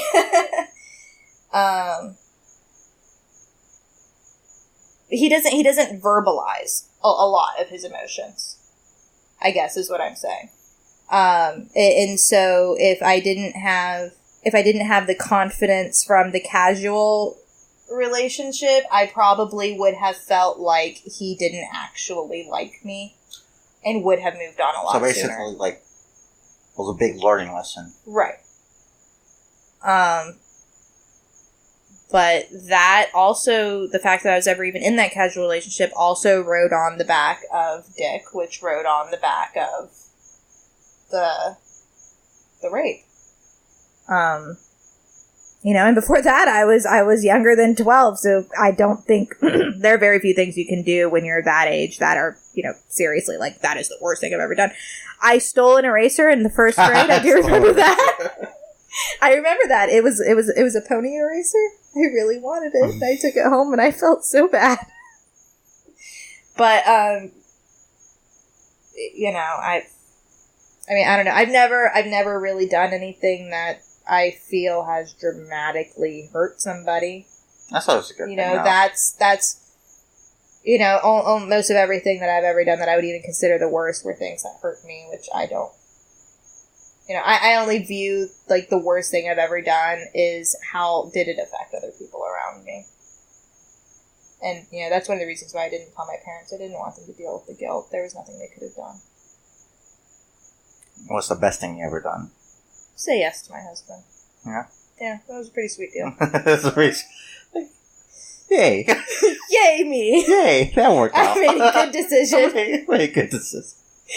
Alright, well, I want to end this. I want to thank you for telling us your story. This was really good thing. I'm gonna be honest, it's a really good thing. I'm trying to think what I'm going to say for the intro tomorrow, how I'm going to write this down, but the girl who loved horses too much. Nah, I think it's something a little more clever, but sorry. No, I was thinking about something. No, I was trying to think of this is kind of like a simple title, but no, thank you for this because it did take a lot of courage. I'm not saying that being facetious is not the word, but I'm not saying that being condescending, but it did take contrite. I think is the word you would be looking for. What's contrite mean? Not seriously. I think it's condescending. I think I'm trying to be condescending. Well, condescending is a little bit more mean. Okay, yeah, that might be contrite, but no, I really do like even though we're still using alias, and it's probably better for stories. I guess we'll just use an alias. I just really hope I've been consistent. No, because I'm sitting here thinking, I'm like, oh. No, like I'll explain that in the beginning of the podcast, like. Pretty sure when I was taking my interview and interrogations class when I was a cop, like, and I was a psychology major, I think over the years I just learned, like, it's better, especially situations like this, just, you need to let them talk. Mm-hmm. As you kind of guide them, but, you're not supposed to be doing the work. And you gotta let them say what they have to say, because all of it's important. So, if it has to take a detour around the way, then let it take the detour. Sometimes you have to guide it back on track, but it was really important what you had to say. And I really do hope people kind of like listen to the full story of this, not just skip over to the good part, just skip over. But I think the whole thing needs to be listened to because I don't think you ever hear something kind of like this before, where it's just it's just blunt. It's like, okay, this is not blunt, but it's like the whole truth. Forward. Yeah, forward is the whole truth, and it's honest. It's a really honest thing. So thank you for doing this. I really appreciate it that you actually volunteered to, tell us your story. No problem. I would like to say that one of the reasons that I did this is there was actually an article written on one of the horse journals, and unfortunately, very unfortunately, my story is actually incredibly common. Oh. And most of the women don't even talk about it until after whoever their instructor was has died. Well, there was and it was kind of like, I don't want to be like that, and I also want all the other girls out there who are living it, or that, I don't know. Shit's not their fault. They're not alone. There's a ton of us out here, which was really the only good thing about the Me Too campaign, although I didn't even participate in that one, to be honest. My thing is I just felt really scared, to be honest. Of what? Because everybody was putting hashtag Me Too on their Facebook. I didn't want to put it out there and have my mom ask or have people ask questions. I have no problem standing in solidarity, but if people are really close to me, like why I'm using an alias, I don't necessarily want them asking. which might be bizarre. No, what happened was like something. One, it was horrible. It was a horrible event. Mm-hmm. It's a personal event too. But it's something you have to take ownership of, and that's how you take ownership of it. Like, you let certain people know. Not everyone needs to know about it. Yeah. Only the most important people to you know about it. But that's how you take control of the situation. Like, how you owning up to the story. Yeah, and that's what I thought was, kind of weird about the Me Too campaign. And I'm not, like, bashing Me Too. It was just, it happened recently, and it made me think a lot. Then a lot of people were, like, sharing other people's stories, and that might be great, and that might be cathartic for some people, but one of the whole reasons, that I didn't want, that I wanted my life to go back to normal. It has shaped my entire life. I didn't want to be defined by it. That's actually a really strong way of looking at that. And that's kind of what I felt like the Me Too campaign almost took away, is then you started seeing these women as victims. And it's like, yes, these things happen, but it is what it is. And that's not what defines us.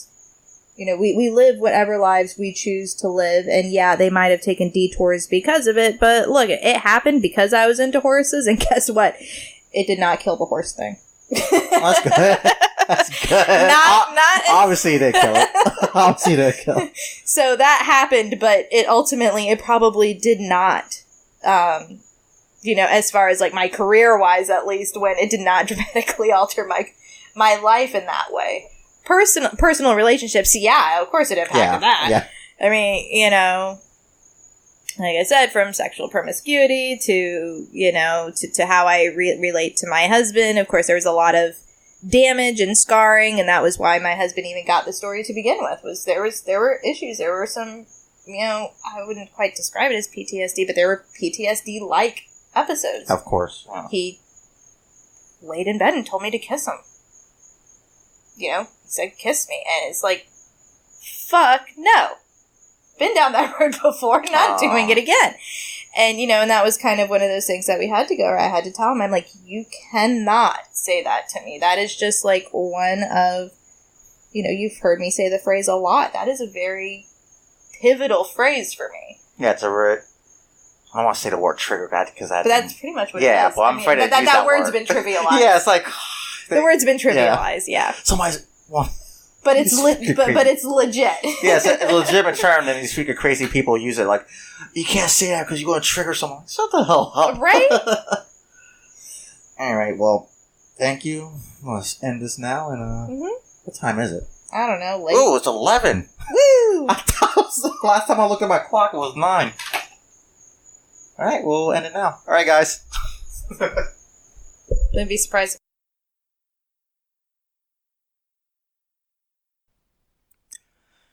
Alright, guys. Thank you again for listening. Like I said before at the beginning of the episode, please be mindful and respectful in what you said. If you have something negative to say, keep it to yourself. Don't bring it out in the world. Like I said, this is not the episode to, this is not the episode to write negative stuff about. If you have nothing good to say about it, keep it to yourself, because I strongly believe this is something that can actually help young ladies, older women who have gone through this terrible crime, and hopefully that they'll get something out of their story and use it to help overcome that tragedy and help overcome their demons that were forced upon them.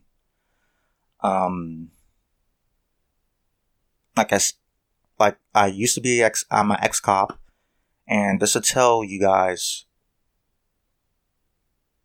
the detectives that work these crimes do care. They are going to be kind of standoffish at first because they need to find out the truth and the facts and need to go look for the evidence. But if you should not be afraid to go to the police or go to someone that you trust if you were involved or if you're somebody forcefully had sex with you or sexually assaulted you. Like, you don't know how passionate that a lot of these special victim cops or detectives are. They will do everything they can for you. So please, if you feel like you're afraid of the criminal justice system and you're afraid that you'll be shamed, honestly, yeah, the defense attorneys are ruthless, but the prosecutors and the detectives that work these jobs do care. They're compassionate people. They are heroes, and they'll do everything they can within their power to bring you justice. So please, if this happened to you, do not be ashamed of it, and don't be afraid to say something about it. Go talk to someone that you really trust. Go talk to someone that you really love. And the next step is to tell the police, and please tell the police. Just know that it's not what is in the movies or on TV. Like, these cops do really care. That's my little tangent. I hope you guys enjoyed the episode. I am going to do more episodes like this. I try to balance it out with serious topics and also more lighthearted topics and more fun, but I want to get the full spectrum because everyone does have a story to tell. Sometimes it's not the most lighthearted stories, the most funny stories, but every story is important and they should be heard. So thank you guys again for listening. Come check out the website, ataboolife.com. I want to thank Sarah again for telling her story, and I hope in the end that this episode does reach out to someone to help somebody. Alright guys, have a great day.